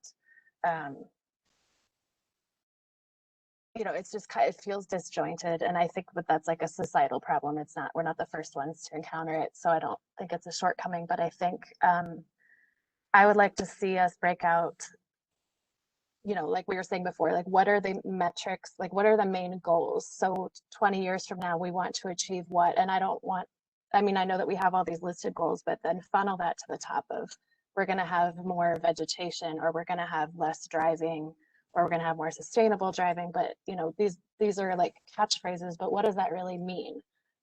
So have like a concise vision for what the main goals are with actual metrics, but in a way that's not super overwhelming, and then break that out to taking it back a step. What does that look like with all of these goals? Again, I just feel like the shortcoming of most plans is that they're in some ways super technical, so people don't understand the value of them. And then in other ways, they're so keyword-ish with things like sustainability and resilience. Like what I want to see is a climate positive contribution. So we are going to be doing the most we can to improve our impact on the climate in a positive way, meaning like we're actually reducing these metrics or something. I want it to be more concrete. These are all, I feel like you're getting there, and it's not that I don't see it, but I want to be able to show it to a business owner and show it to a teenager at a high school, and have them both understand, here's what I do to impact my climate and my environment, and here's what I can do to improve that in the future. And if we don't have a really simple way, it's just, I want that, like I want them to understand it. And when they do, then you'll be succeeding. So I feel like we're getting there, but the metrics will be helpful for what the end goal is in the future, not just abstract things like sustainable and resilient, but really concrete goals. Thanks, Laura. I'm not seeing any other comments, so maybe I'll hop in. And I mentioned this in the past, but I do think, and I know this is challenging, but I do think as we get into implementation, getting to more specifics around impact and cost, and I know we use the term affordability, but I think of that as cost, as we think about how do we prioritize and what's going to have the best bang for the buck, I think it's just a really important conversation, and I'm just not sure that high, medium, low for both of those is going to be enough to really guide us. And so I hope that we get, as we get further along in the process and get a little bit closer on at least some of the high priority actions, we can put some more specifics around those items. I also think it would be helpful, I know we saw the multi-criteria analysis for that one item. I do think it would be helpful to understand maybe across more of these items or all of the items, how you're thinking about the scoring for the inclusion of all the different actions that we have in here. Don't want to blow the presentation to a huge level or the plan to a huge level, but I do think that would be helpful. And then I really do think that that implementation plan, that's what I'm really interested in, is how are we looking at, okay, what are the low hanging fruit items? And I know I'd asked Megan a question about how is feasibility and some of these other like obstacles to the actions, how are those going to be shared? And I think that conversation around like, what can we go out and do quickly? What are the things that have dependency, either funding, code updates, things like, what are the things that we need to be how do we need to be sequencing them along the way? That's where I'm really interested in how this list of items becomes a plan that we can actually go out and execute on soon after it's adopted. I think that's really, I think everything that we've wanted to do with this plan was to have something that's really actionable quickly. So I think that piece, I'm interested in how that comes to life, because I do think that's going to be critical to us getting out and having an impact as fast as possible.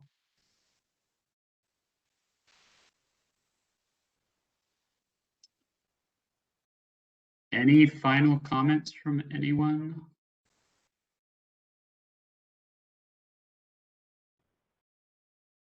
Not seeing any. Oh, Anne with the late, Anne, go ahead. Yeah, it's off subject, but I just wanted to go back to, a lot of you were expressing grid resiliency as being really important, and maybe you have some ideas about that. But I think if we promote the distributed energy, so, and I thought that's been said over and over, so I think it's probably already in there, promote the solar panels and battery combination, or maybe there's something else that you can think of that will make people's homes more resilient. Because so there's technology now, because you can store it. It used to be when you had solar panels, even if the power went out, you didn't have any power. But now that we have the ability to store it in our car or in a battery pack or just a single big battery, there's a switch that you can elect to put on, and it can switch so that you can use it when the power goes out. And you might have already known that, but I just thought I would toss that in there. Thank you, Anne. Addie, Angela, did you have anything else that you wanted to take us through? I think we have a couple slides to just close out, maybe. Yeah, Megan, if you want to just give a quick update on timeline, I think that's all we had. Thanks everybody for your active participation tonight. I know it's a long meeting. Yes, thank you everyone. That was really helpful feedback. So just to look at this slide again, so we'll be going to PPC this week and City Council next week, talking about the draft plan. We'll be sending out invitations soon for the community convening on climate in October, so that will be an opportunity for members of the public and others to come and talk about the draft plan there. And then the environmental board will have an opportunity to discuss the final plan and provide a recommendation to council on adoption. So it'll be similar to what we did with the electric vehicle ordinance. If there's any kind of final comments, including that in that final recommendation, and then voting on that item. So that will be at the November meeting, and then anticipated adoption in December. And I think that is it for this evening. So again, thank you all very much, and we can go on to our next presentation.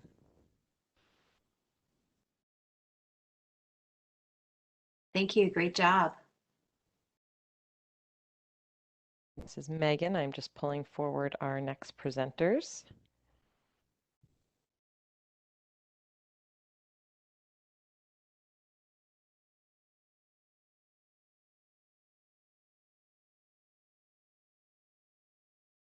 So Gary, I see that you are joining us here.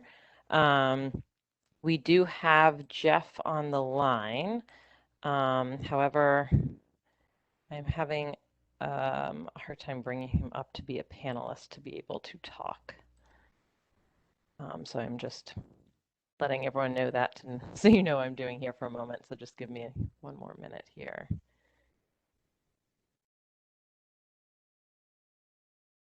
All right, so Jeff, I do have that you will be able to talk. I will just need to unmute you when it is your turn. So I will look to Gary for that.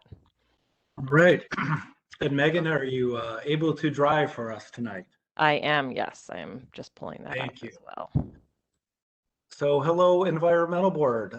Gary Shimmick, your Utilities Engineering Division Manager here, coming to you live from Newport, Oregon. So it's Megan is helping me out, and hopefully it looks like I got a pretty good connection. So if you can't hear me, do let me know. And Megan's getting us started here. So I am here today along with Jeff Brown from Epicenter Consulting to talk about the solid waste hauling and processing contract process. I'm sorry, this is Megan. Can you see just the presentation, or are you also seeing the notes there? I'm seeing two slides, Megan, the first slide and then the next slide. Okay, let me just fix that for you here.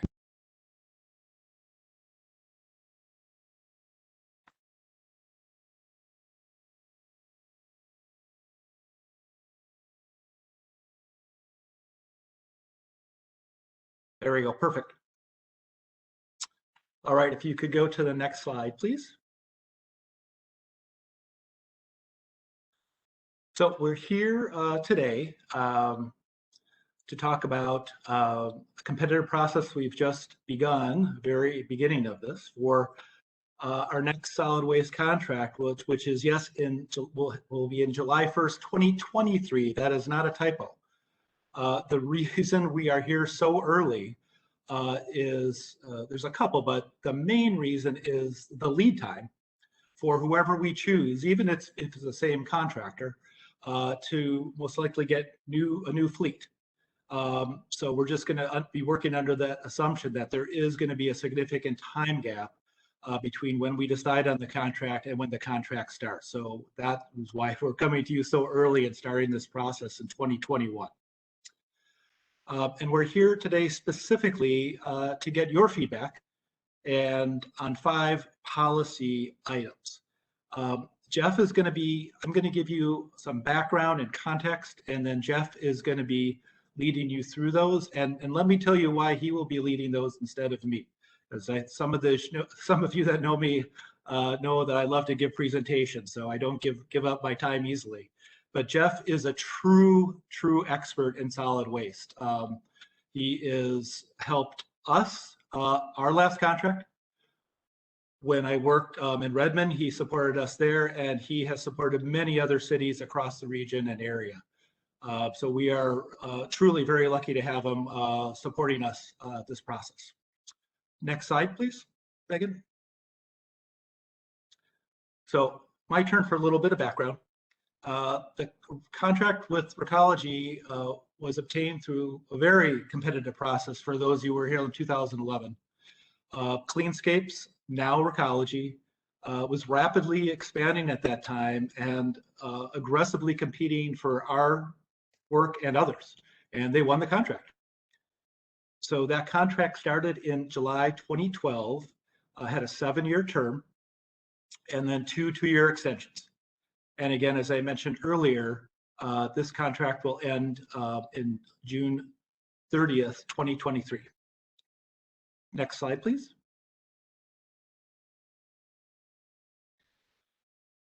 Some unique elements and then some normal elements of the existing contract. So like most other East Side cities, Recology offers a weekly collection here in Issaquah for a broad range of materials, embedded compostable services, and embedded commercial. And what I mean by embedded is that those are part of the garbage rate.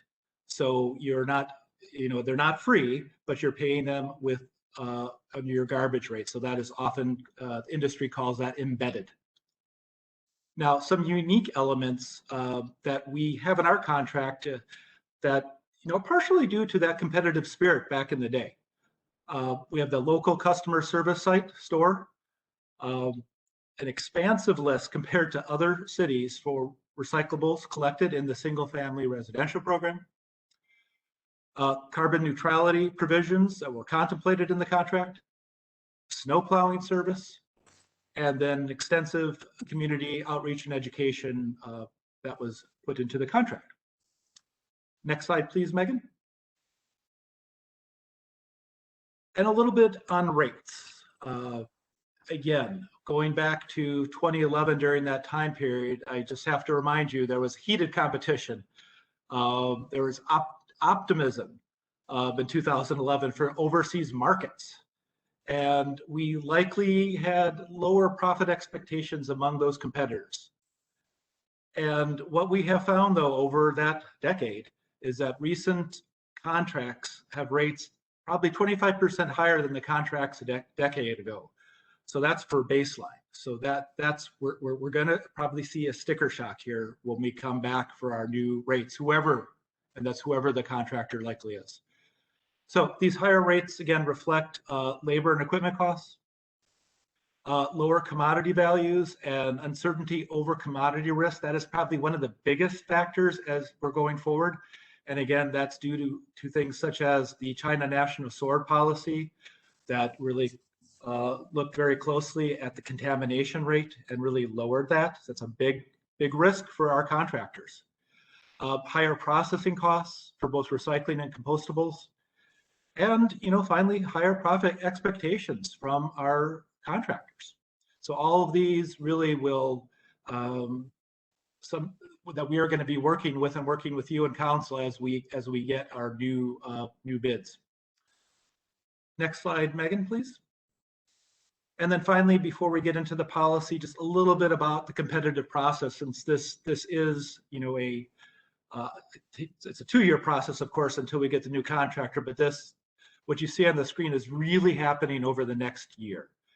So later this month, we are going to be sending out what's called an RFP, request for proposal, and it's an industry review draft, so very draft. It's going to be based on what you hear tonight, so that all known contractors have the opportunity to review it and give us feedback, right? So what the policies we're talking about today and what the contractors see in this initial draft may change drastically after we talk with you, after we talk with council, and after we get feedback. So this is really step one. So then after that, what we can call an industry review draft, gather ourselves and then come up with our final RFP that we'll put out for the market. And that's going to occur in fourth quarter this year. We'll get those back from hopefully a wide range of qualified contractors, and some of them you see on the screen here. And we're going to have a very combination of qualitative and quantitative scoring to determine the highest proponent. And we're going to be, again, bringing that information back to you and back to City Council. So it will probably take, at least 1 or 2 conversations with you and at least 2 study sessions with Council to look over the contract, to look over the bids, and then come up with a decision.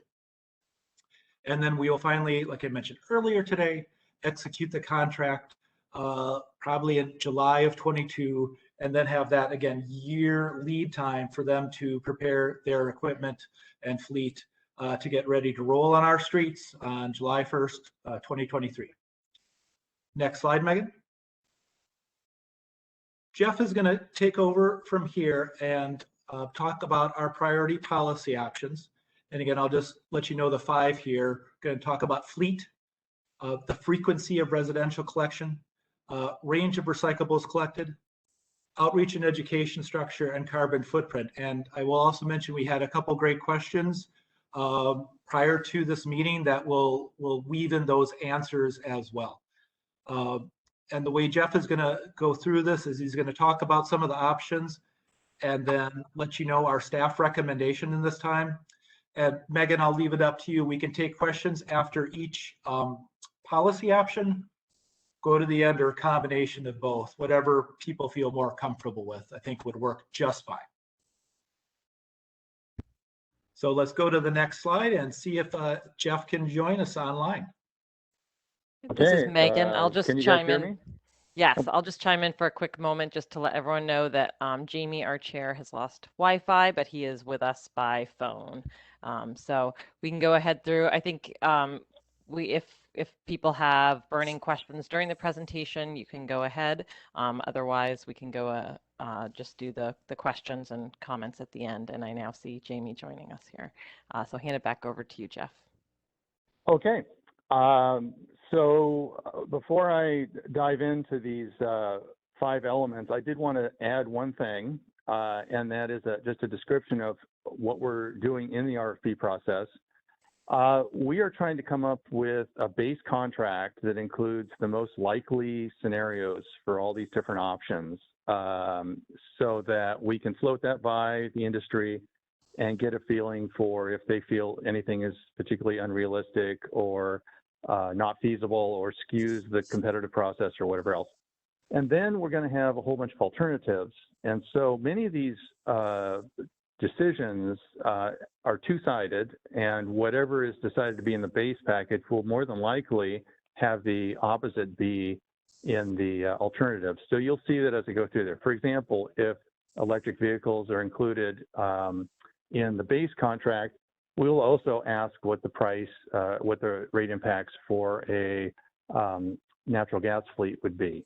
So we'll get the information regardless, because we always want to have a fallback position in case numbers come in too high or we have to go back with a different alternative. And so I like to use the RFP process as a price discovery process so that we can really tailor the contract at the end no matter what happens. So I just wanted to explain that because that'll come up a few times. So our 5 areas that we're going to be looking at are what the trucks should look like, or what kind of fuel they run on, the frequency of residential collection, that's single family residential, by the way, the range of recyclables collected, and then discuss outreach and education and how this contract falls into broader sustainability and even waste reduction and waste management policy. And then lastly, the carbon footprint. So next slide, please. So the first thing is the fleet. The timing of this RFP is a little awkward. If you had another 2 years on your existing contract, I think you could just go out wholeheartedly and go for an electric collection vehicle option and have it be feasible and probably cost effective. Right now, we're in kind of a transitional time where there's a whole lot of competitors in the field making various sized vehicles, and they haven't been widely adopted yet. And so there isn't necessarily a lot of local experience other than just very single truck pilot projects.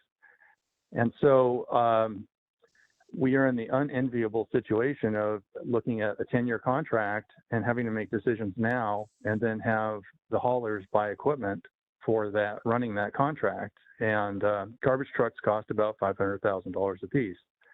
And so if you have a 12 or 14 truck operation, that ends up being more than a little pocket change. And so you can't just throw those vehicles away in 3 years and decide you want to go to electric and then spend that money and more all over again, because you not only need the vehicles, but you need the charging or the fueling infrastructure. So we looked at there's basically two options out there. There's one, trying to figure out some way to get Issaquah to be at the forefront or the bleeding edge of electric vehicles for the three streams of collection. And then the fallback position is to do renewable natural gas or basically some variation of CNG. Those seem to be the two main options. Diesel could be in the mix, but I don't think that's necessarily the direction you want to go in. So what I had proposed initially was, why don't we see what the haulers say about using existing trucks for a couple of years, and then pushing the recapitalization of the fleet out by a couple of years, and then come back and see if we can buy a new fleet. They would buy the new fleet 2 years into the contract, and then have a 10-year contract using that new fleet.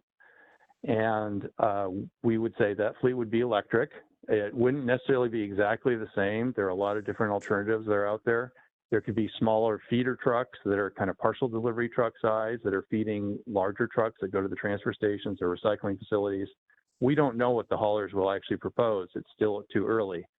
But basically would say we will use this phased approach to just make do for a couple of years and then really try to go out and go electric. And if that doesn't work, the fallback position is to go ahead and get a new natural gas fleet.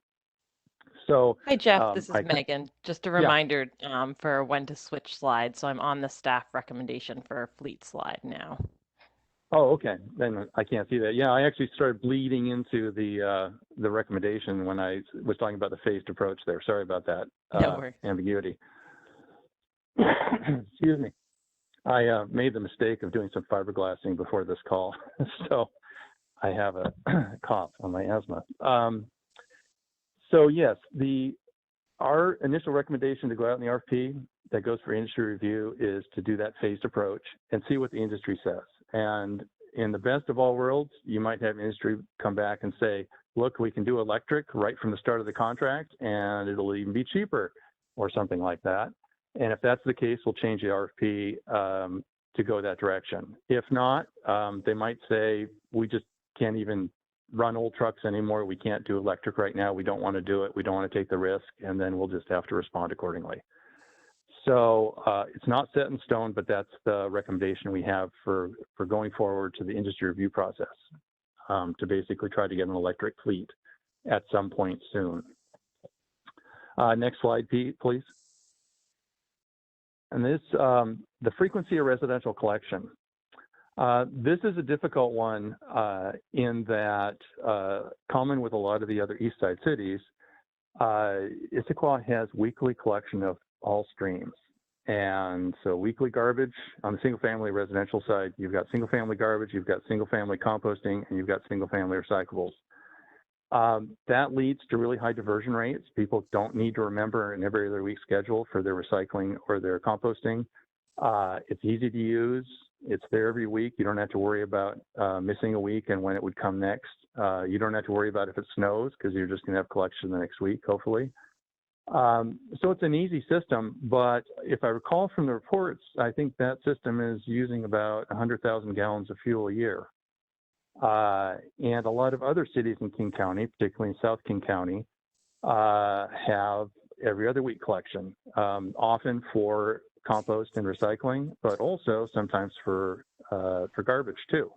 For example, Olympia and Bellingham have both had every other week collection for a long time. Bellingham has a variety of options, but most people are on every other week.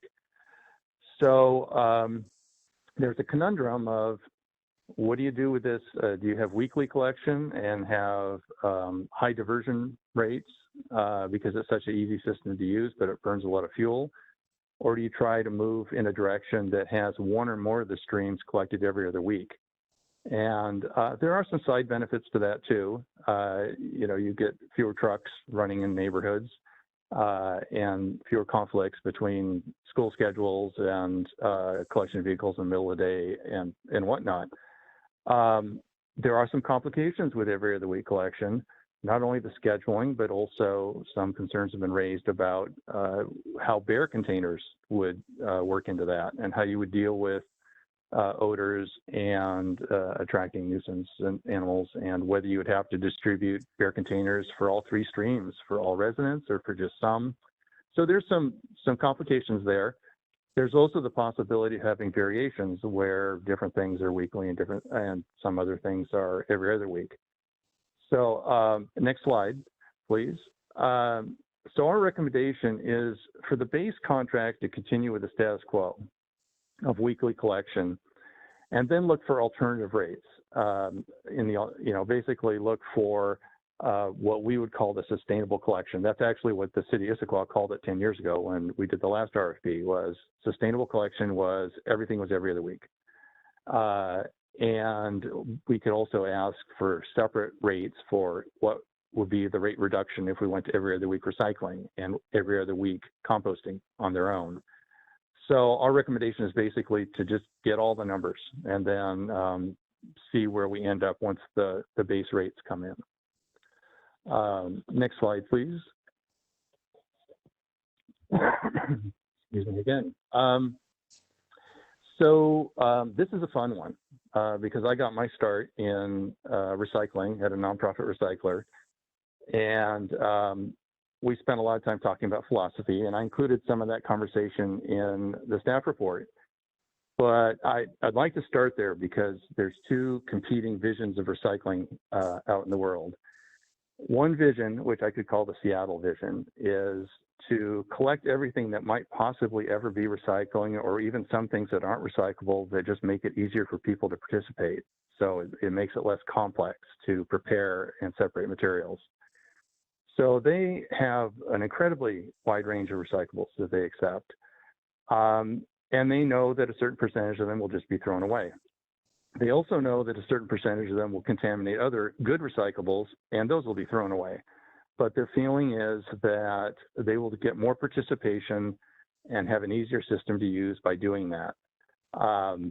And that has some merit. I would say the downside of that is that it can backfire in that knowing that some of your recyclables are thrown away kind of poisons the well, in that people have put the effort into preparing recyclables, and then they don't really have an assurance that that material is going to get recycled, or a commitment that it's going to get recycled. And then you end up in the newspaper, for people that read the newspaper, with all these articles about, recycling's a sham, or, they're just throwing the stuff away anyway. So that's one vision. And then the other vision is collect only what is actually currently recyclable. And in that case, that means basically all paper fiber. You'd be looking at all rigid bottles and cans, and the aluminum cans and tin cans, and basically those core materials, cardboard and such, and fats, oil, and greases, and motor oil. But you wouldn't be collecting mixed plastics, the 3 through 7s. You wouldn't be collecting poly-coated cartons, which aren't recyclable typically, or PVC pipe or some of these other things. And you'd just be focusing on the core materials. And the advantage of that is when somebody puts the effort into preparing the material, they know that it will be recycled. It's going to get processed. The processing is going to be cleaner. There's going to be less residual. There's going to be less cross-contamination of recyclables that are going to have the bad recyclables or non-recyclables contaminating the materials that otherwise would have been recycled if they hadn't been mixed. And an interesting point's been made on that too, that one of the haulers has had as one of their basic messages they give to local governments is that if we collect a smaller range of materials and just focus on increasing the capture rate, which is the percentage of the materials in a household that actually make it into the recycling container, we increase the capture rate of newspaper, mixed paper, cardboard, rigid containers, ones and twos, and all that, those materials, we can actually generate more, we can pull more tonnage out of the garbage stream that way than we can trying to include the more esoteric materials. So what I would say is they are very different visions of what the curbside recycling program should look like. And you have both of those systems in King County, which is one of the things that really irritates the county because they've been trying for years to regionalize the messaging on recycling and what is recyclable and what is not recyclable. And every city has a different range of recyclables. And it's been a point of frustration for them. So next slide, please. Our recommendation is to, in the base contract, go ahead and include a more limited range of materials. And then that would not be the mixed plastics, for example, or the plastic films or some of those other materials. But what we would do is shift more of those materials like the propane canisters and polystyrene blocks, things like that, over to a drop-off, but still keep a store or a drop-off center in the city. And then those materials could be self-hauled and kept out of the recycling stream as much as possible, and also not requiring a separate truck to run around and just do on-call services. And then would basically shift those materials to drop off and then get rid of some of the materials that are completely problematic in the for processing. And would see what the industry said. And we will directly ask them the question, so does this work for you? If you're allowed to just propose collecting additional 5 or 6 materials of your choosing that will work with your processing system, is that a good way to handle this? And we'll see what their answers are. And we may be adjusting the final RFP to give us more than one option on which of these directions to go in. So that's that. Next slide, please. Next policy option is education and outreach structure. This is basically an issue that a lot of cities face in that when the haulers propose, they write the proposals, they generally promise the moon and all the planets and the sun of what they can do for environmental education.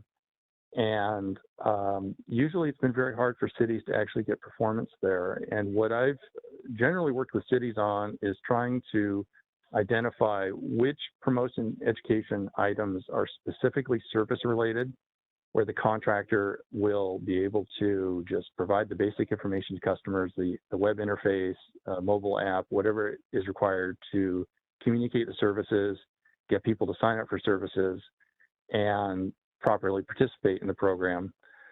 And then the city would have either staff or a specialist contractor that would go do other functions related to waste reduction, for example, and purchasing decisions, and actually even to the point of signing up commercial businesses or encouraging businesses and institutions and multifamily customers to really push materials out of their garbage stream into the different composting and recycling streams. And that the hired specialist contractor or the city staff would not have the same internal conflict that garbage hauler has. One of the conflicts they have is that the garbage system actually funds the entire recycling, composting, and education system. So the more successful you are at going out to businesses in particular and getting them to downsize their garbage container to get more materials into those other streams that are being paid for by the garbage stream, the contractor gets less revenue, all the time having more expenses for the education. And for some reason, they seem to have a lack of enthusiasm to do that. If the contractor or city staff that's doing that function is actually working for a different objective, which is to increase diversion and waste reduction, you won't have that same internal conflict. And it also means the city has a lot more control over the performance of it, the quality of services being provided. So next page, please. Our recommendation, unsurprisingly, is to have the collection contractor do the service-related education and everything else to be done either by city staff or a separate contractor. And I would add to that that could still be funded through the garbage collection contract through an administrative fee structure. So the funding could be tied to garbage, but it would be run through the city, with the city managing and reviewing performance on those functions. Next page, please. So this is the carbon footprint. So one of the sticky questions here is going to be, you know, where does collection frequency tie into the city's overall objectives? Even if people are much more comfortable having weekly collection and it's a high level of service, how do you broach the topic that running those trucks around, no matter what fuel they use, is using resources? And it's not necessary to use those resources. You can get by with every other week collection of any or all of the streams. So do you actually just attack that head on and say, look, we're going to reduce the service frequency, even though it's inconvenient? Or do you say we're going to continue weekly collection and maybe we're going to buy carbon credits? The contractor will, and we'll add that to the rates just to compensate for the fact that we're running a very energy efficient system. So the other option we have is basically when we're putting together the contract is really go through everything that's there globally and try to keep in mind all the energy inputs and all the resource inputs that go into doing the collection. That's things as simple as when you have a call-in system, say for polystyrene blocks or textiles or whatever, and the contractor runs a truck around, a pickup truck or even a bigger truck, to pick up one household in 20, that's extremely energy intensive. So maybe that actually drives you to a decision to emphasize more of having a local drop-off center where people can drop off materials once or twice a year when they're running other errands and with a very small incremental amount of resource use. So I guess our decision is, you know, maybe that is actually a viable alternative, is to actually just really pay attention to that when we're specifying the contract and come up with as efficient a contract as we can, while at the same time not increasing rates just to buy carbon offsets. So that is, again, another one of those issues where we basically have to muddle our way through and do the best we can, but also keeping our eye on customer rates. And so, next page, please. Our recommendation is to actually just go through the contract and minimize resource use as much as we can and not include additional carbon offset fees that the contractor would pay and then pass through the rates. That said, I think we could ask as an RFP alternative, just ask them, based on your proposal and your use of carbon, what would the increase in customer rates be, and get that number so we at least have it. It would be an interesting number to see. So that would be my recommendation. That I actually didn't talk with Gary before, but you know, let's just throw it in there as an alternative and see what the numbers are. So next page, please. So here we are. Those are the 5 items.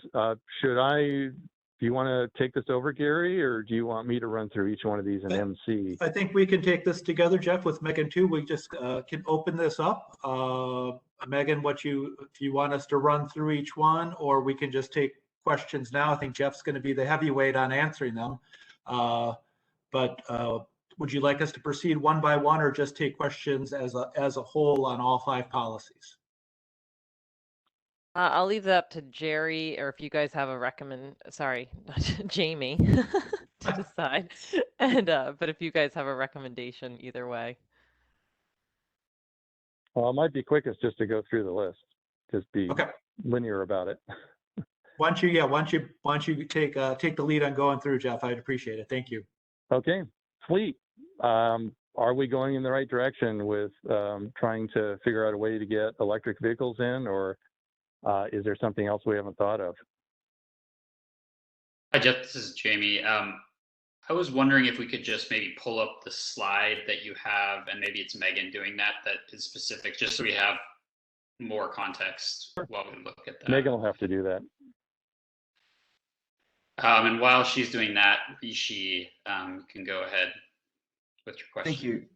Yeah, Rishi speaking. I was just wondering, like, overall, what's the main necessity for getting a new fleet at the end of each contract? Oh, there's a couple answers to that. One is actually let's go with the easiest one first. After 10 years, the trucks are really pretty worn out. And so what ends up happening is they start leaking more fluids that are almost unavoidable. So you end up having more cleanups and more calls and more contract management issues. And then there's also more downtime. And so the service gets less reliable. And in the conversations I've had with the haulers, they remind me of lessons from long ago that I had, which is running an old fleet is actually more expensive than running a new fleet. In that the number of spare trucks you need and the downtime and the chaos that breakdowns create is far more expensive than just writing the check and having reliable equipment. And as a result, at least 2 of the haulers that I've talked to really don't want to run old fleets. They want to have their trucks on a 10-year replacement cycle and not extend too far beyond that. The other answer is that it levels the playing field on the competitive process. Because the fact of the matter is, Recology already has the fleet here. Even under the hybrid approach that we're talking about, where they can run their trucks for another 2 years and then buy a new fleet, that gives them a competitive advantage regardless. And the other haulers will have a hard time matching that, but they can. But generally, when you put out a contract, if you just require new trucks, everybody's on a level playing field. Everybody's got to go get a new fleet. Everybody's starting from ground zero, and it makes it a lot more bulletproof in terms of challenges to the RFP.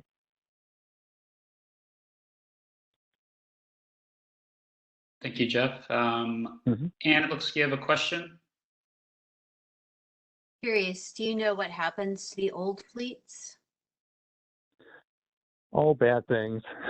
They typically, if they feel that there is any life left to the old fleet, they'll put it in their county operations, but only for a couple or 3 years.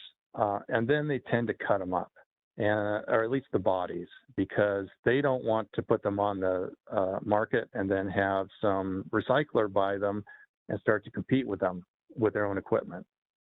So it just depends on whether the particular hauler has a different operation close by that could get another couple of years of life, even as a spare truck or something, or whether they don't, and they just don't want to run them anymore because they're worn out. So they get recycled then? Yeah, actually. Not Awesome, reused, thanks. typically recycled. All right, Laura, looks like you have a question. I just want to say, for all these different questions, I really appreciate that you guys are thinking this diligently. And I would recommend that you put these questions out with your RFP and say what's their response to your priorities and your questions and what they recommend you make the judgment on, because in part you'll get more clarity on what they think is going to work the best, but also the most sophisticated answer also will tell us the most sustainable plan long term is for a partner. So if they have good answers that stand out, I think that will help with your judgment, because you know there's a lot of different impacts. You could say you're prioritizing these things, but a good company is going to have good answers, in my opinion. Laura, this is Gary. I just want to say I really appreciate that. And one thing we can also commit to doing in between, you know, when we get those responses back and when we put out the RFP, is come back to you with a briefing on what we heard as well, and our recommendations for, you know, the final RFP, so you can be part of that process as well. Yeah, I'd say, and also, you know, I don't think you need to be looking to us for as much like tell us what guidance you need, because I mean, obviously you're very diligent and you thought of a lot of these issues. So I don't think that we're going to have brilliant insights aside from, you know, push your partners to be good partners, but we're happy to help. Yeah, just on that note too, I think, you know, where really helped for me is more of the maybe less on the fiscal or technical, but the cultural, specifically the every other week collection or the range of recyclables. If you all have like a real strong feeling one way or other, that will give Jeff and I, you know, a reflection of how our residents as a whole might feel if we do some of these changes. Again, we don't have to have that answer now, but using you as a springboard for that would be really important. Thanks, Gary. Anne, you had a question? Have you thought about doing a poll and asking your customers how they would feel about every other week garbage pickup, or maybe they could have garbage pickup every week and recycle every other week, and yard waste every other week, like happens in my neighborhood? Maybe the poll could explain to them what you're thinking, and just see what everybody says. What do you think about that? And I really like that. Jeff, have you done something like that with either Issaquah before or another city? Oh, Issaquah, but I did with other cities. And I can tell you the difficulty that we have is that we're not going to find out what numbers are attached to these options until we get the proposals in. And one of the things I've found just over the years is that asking a poll without hard numbers, you know, would you like, you know, how do you feel about this if you save $3.56 a month by doing this, is a different answer than how would you feel if you're paying $14.83?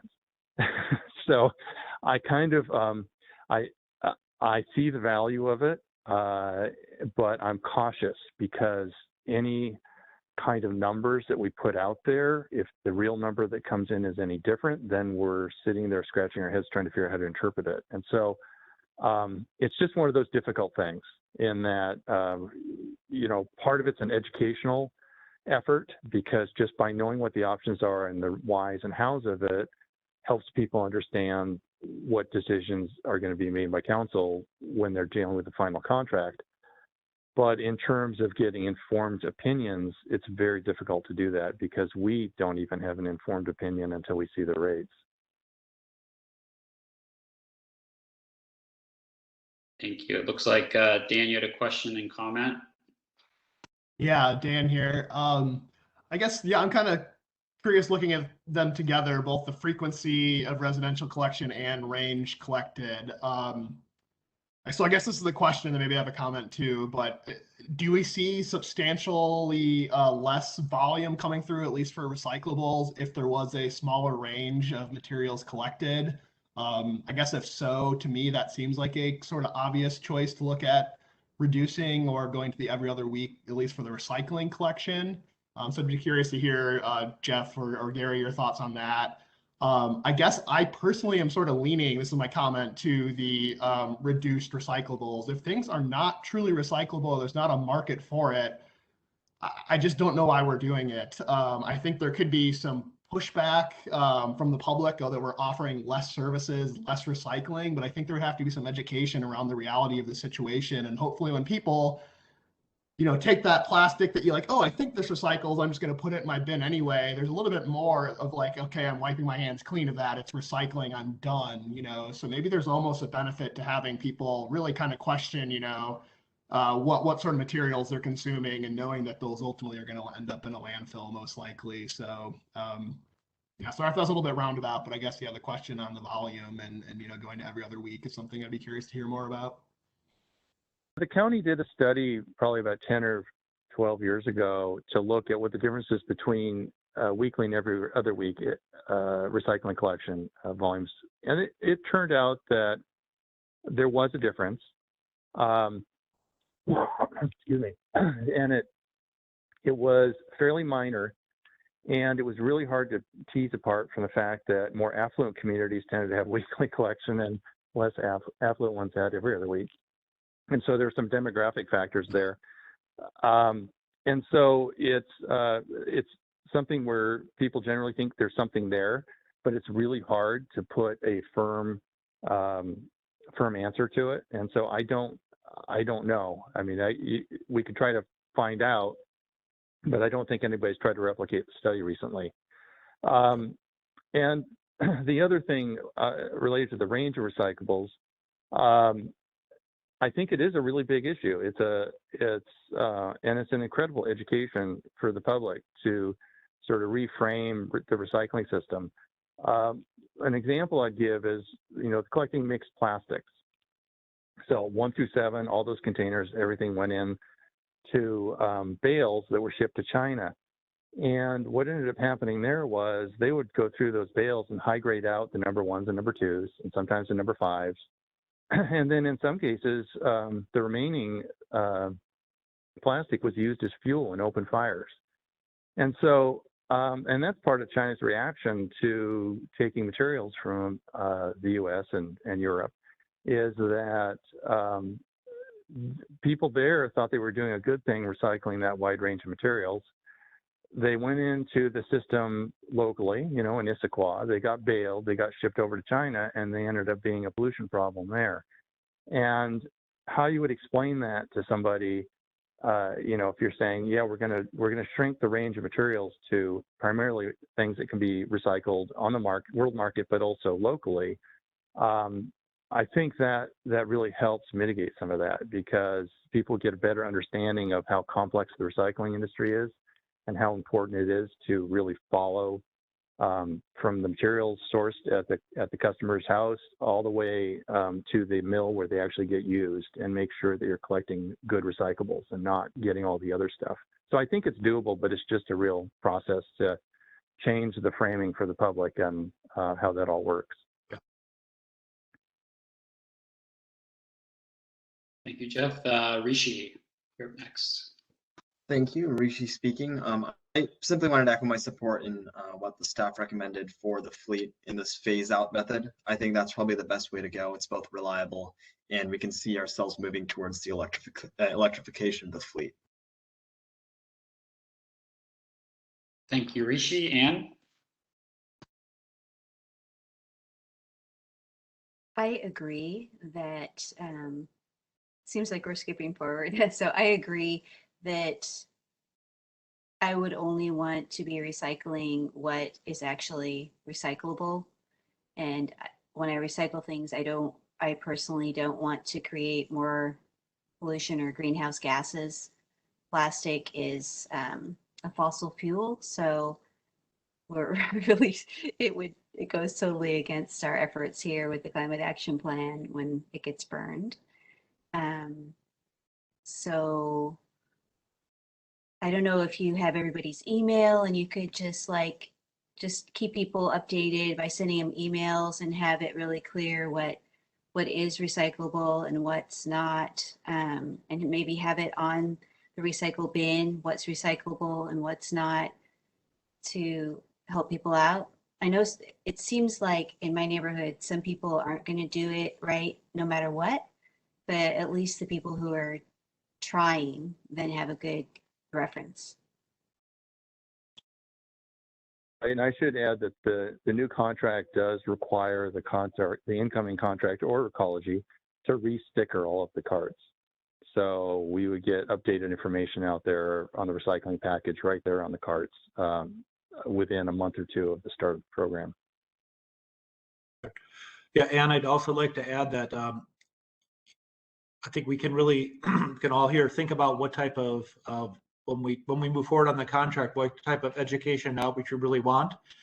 And we can tie it to some of the things we heard in the last conversation with the climate action plan, right? So have a really strong and aggressive, proactive education outreach for sustainability on solid waste together. So that may help as well too. But just being clear, this education and outreach component going forward, this contract, if there are any changes, really will need to be strong and well thought out. Thanks, Gary. So and I Jeff. don't know if we're still going through the list in order, or whether we want to just follow up with, is there any more questions on the frequency, for example, and just see if that's done and move on? That's good. This is Jamie. I'm not seeing any other comments or questions, and yeah, feel free if there's other topics we want to cover. It does seem like we kind of decided to take them all at once, and I do think, to Dan's point, some of these things go together pretty well. My comment around range of recyclables and education, I do feel like one area that a hauler will be able to help is the actual direct feedback to an individual homeowner of, like, you're doing it wrong. Like that piece feels like a really important part of the process, especially if we're changing what's being collected. That the actual direct feedback, regardless of what's on the bin, people are going to keep throwing what they have been putting into the bins in the past. I think that's going to be a difficult thing to get around. So I do think that's one aspect of, I think overall I'm on board with the outreach and education recommendation, but I do feel like that is an area that I could see the hauler just having unique position to be able to more directly respond to issues that they see with the way that things are collected. But everything else I think made sense at a high level.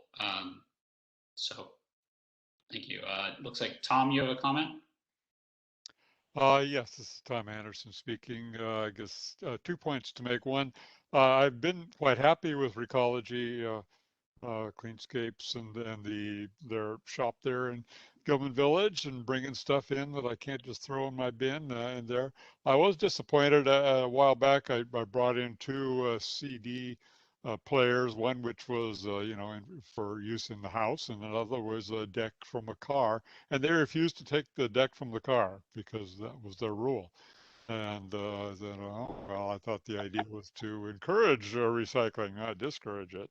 So anyway, I would encourage the contract to not have arbitrary rules like that discourage the recycling. We want to encourage it, and let's try to set the rules to encourage it.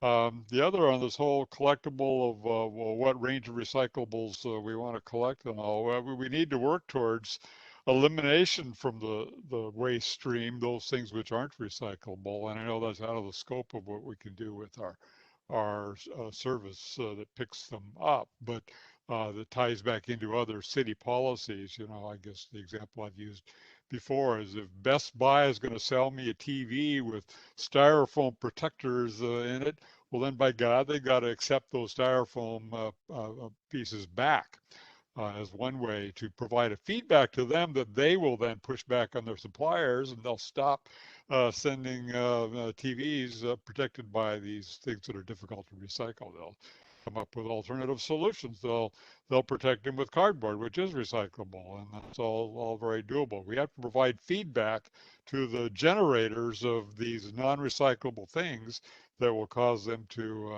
alter their behavior and start sending us things that are more recyclable. And we all more and more get stuff from Amazon, and all the materials that they send us, and they're making improvements in that area, and then more and more of the Amazon packaging is recyclable, but they're not there yet either. We need to provide that feedback loop, and if the city could help that, that would, in the interest of the long-term goal of reducing the garbage stream that's not recyclable. Thank you. Thanks, Tom. Rishi, you had a comment? Yeah, thank you. Rishi speaking. On the topic of range of recyclables collected, I was wondering if it would be possible to implement something similar to like a cart tagging program. I think the city of Kirkland implemented it. So like if contaminants are found, they tag the recycling cart and notify like the owners of the home on proper recycling and how to avoid contamination. Well, the cart tagging dates back from the earliest days, beginning of curbside recycling. And one of the more recent issues with that was a standard part of pretty much all the contracts that I've done. But the pushback that's happened is related to Seattle's attempt to enforce their mandatory recycling and composting and looking in garbage for recyclables. They basically ended up losing the court case on basically their desire to monitor recyclables being put in garbage and the cleanliness of recyclables that are put in the recycling cart versus the privacy of the customer to not have anybody else looking at the materials. And the city lost. And so now the haulers have turned around and said, look, we simply can't look into a cart. So it's not a matter of the driver getting out, flipping the cart lid back and looking at the recycling and then filling out a tag that says what was there that shouldn't be there. We can't do that. We just have to dump it in the truck and move along because we can't tie it back to the customer. I think there are ways around it. And the RFP actually does ask haulers to identify the truck systems that they'd be using to monitor the quality of recyclables and composting. And one of the things that the haulers have done in response to that, Recology, as a matter of fact, did this in Mercer Island. They basically shifted from using the most efficient truck they could, which would have been a side loader, to using one of, they have what's called a Corrado box. That's a brand that sits on the front of a front load truck. So the carts get dumped into this steel box that's kind of like a mini dumpster with an open top. The driver in the truck can see what just got dumped into the truck's hopper and then can actually log whatever contaminants are in that onto their tablet. And then that gets downloaded to customer service and they can send the customer a message about what was in the cart. And so we do ask for them to propose systems, collection systems and monitoring systems to ensure that the materials that are collected are actually clean and that there is a customer feedback loop. So they're working on it and they're trying to figure out how to do it within the legal constraints of not wanting to actually peer into people's carts.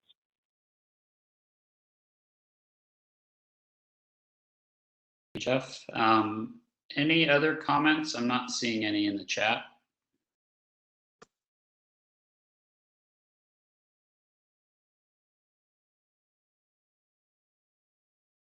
All right, well, not seeing any. Were there any final items that you wanted to take us through, Gary or Jeff? No, I really, really appreciate this discussion. And what I want to again thank everybody for the questions and thank Jeff for bringing us through the policies. I want to commit to two things here based on a number of questions, but Laura and Ann particularly. With Laura, I really appreciated that. Yeah, we got some really good Jeff in particular minds on this. So we'll be kind of really specific with what kind of information we're going to ask for you again, and for City Council, be more on kind of that cultural flavor, so we can know if we're headed in the right direction. So what we'll do after we get information back from this inventory industry review, I may just work with Megan and put in a briefing paper for you all to see kind of where we're at. And then you guys can decide if you want us to come back at that point to have another discussion, or if you feel like we're headed in the right direction. So I'll work with Megan on that. And two, Ann, I really liked your comment about the the survey. Jeff pointed out some challenges with that, but I'll work with him to see if we can somehow, get something out so people can be mindful of, can you, something like this, like, could you answer this question? What if you would have to pay a lot? What if you had to pay a little? So we'll work some economics in it somehow. I know it won't be perfect, but I think getting that larger feeling, like you suggested, Anne, is going to help us in some way when we actually do see the numbers back. So those will be two things we work on over the next, over the next month or two. And just a reminder, then we'll be going to council with this presentation on I think the 4th or 5th of October, and we'll let them know some of the comments that you had. And I would request, if you have anything after this meeting, just let us know your any other additional information, so we can put it in a nice package and let City Council know kind of the thoughts that you all had. So thank you very much. It's very helpful. Thank you, Gary. I know, Tom, you had a comment did you want to just add that on while you still have Gary? Yeah, Tom Anderson speaking. I guess just about the survey. I remember filling out such a survey. I don't know, maybe it was 10 years ago. I don't know, it was 5 or 10 years ago or something like that. So it was within the domain of Cleanscapes, I think. And they asked these questions specifically about, well, hey, what about every other week service? And so that has been done, but I'm fuzzy in my memory about how long ago it was. Thanks, Tom. I'll work with Megan on that. She may have that in her archives of a previous survey, because I would love to riff off that rather than start something new. Yes, this is Megan. That is what I was starting to pull up on my screen when everyone was seeing me share my screen there. So I will be connecting with Gary. Yes. Great. Thank you, Megan. Thank you, Gary. And Anne, you had a comment as well. Or a comment, question. Yeah. Okay. So I'll be fast. So I didn't get to see the bill, so I don't know if this is accurate, but I used to work at the post office, and we were recycling. We had one big, huge bin for recycling and one huge bin for garbage. And to save money, one of the new postmasters decided that we would only be recycling paper, because it was cheaper just to throw all the rest of the recyclables away in the garbage than to pay for recycling. So if we could go with a company that, if you can factor that in, to go with somebody who recycling is less expensive than garbage. So it inspires people and businesses, especially large businesses, to recycle rather than just throw it in the garbage. Thank you, Anne. Thank you, Anne. It's good to know about. And then, Megan, since my computer crashed, I don't have my agenda up, but I believe with that agenda item, are we going to other business or reports out? Yes, correct. Thank you very much. Yeah, thank you, Gary. Thank you, Jeff. Thank you. That was really interesting. Yes, this is Megan. I have just a couple quick items as report outs. So I apologize, I forgot to include the list of upcoming meetings in our agenda packet for this evening. So I just wanted to give a quick look ahead for October, and we'll be sure to include that in the future. But in October, Gary will be back with us to talk about the Storm and Surface Water Master Plan. We talked about that a few months ago now. So he's going to be coming back with progress on that, and I believe talking a little bit more about policies. You also saw that Chair Davidson had requested to have the Title 18 landscape, trees, and open space topics come before the Environmental Board. That had gone to PPC and the Parks Board earlier this month. So that will be coming to the Environmental Board in October for input, and that'll be presented by CPD Director Minnie Dallowall. So we'll have those two items for October. The other thing I wanted to report out is just my position. So we're in the process of hiring a new sustainability manager. We had someone planned, but unfortunately it did not end up working out to bring them on board. So we have actually gone back out with the application. And so I believe that is due back on October 1st, where we'll be reviewing applications again for that. So at this point, I will be helping out with at least the climate action plan for a little bit longer. So I keep telling you my end date, but I will be going a little bit longer with that plan. So it's great being able to work with you all, and we'll be able to continue doing that. And that is all I have for this evening. Thank you, Megan. Any other business from any of the other members? All right, well, hearing none, meeting is adjourned. Thanks, everyone. Thanks.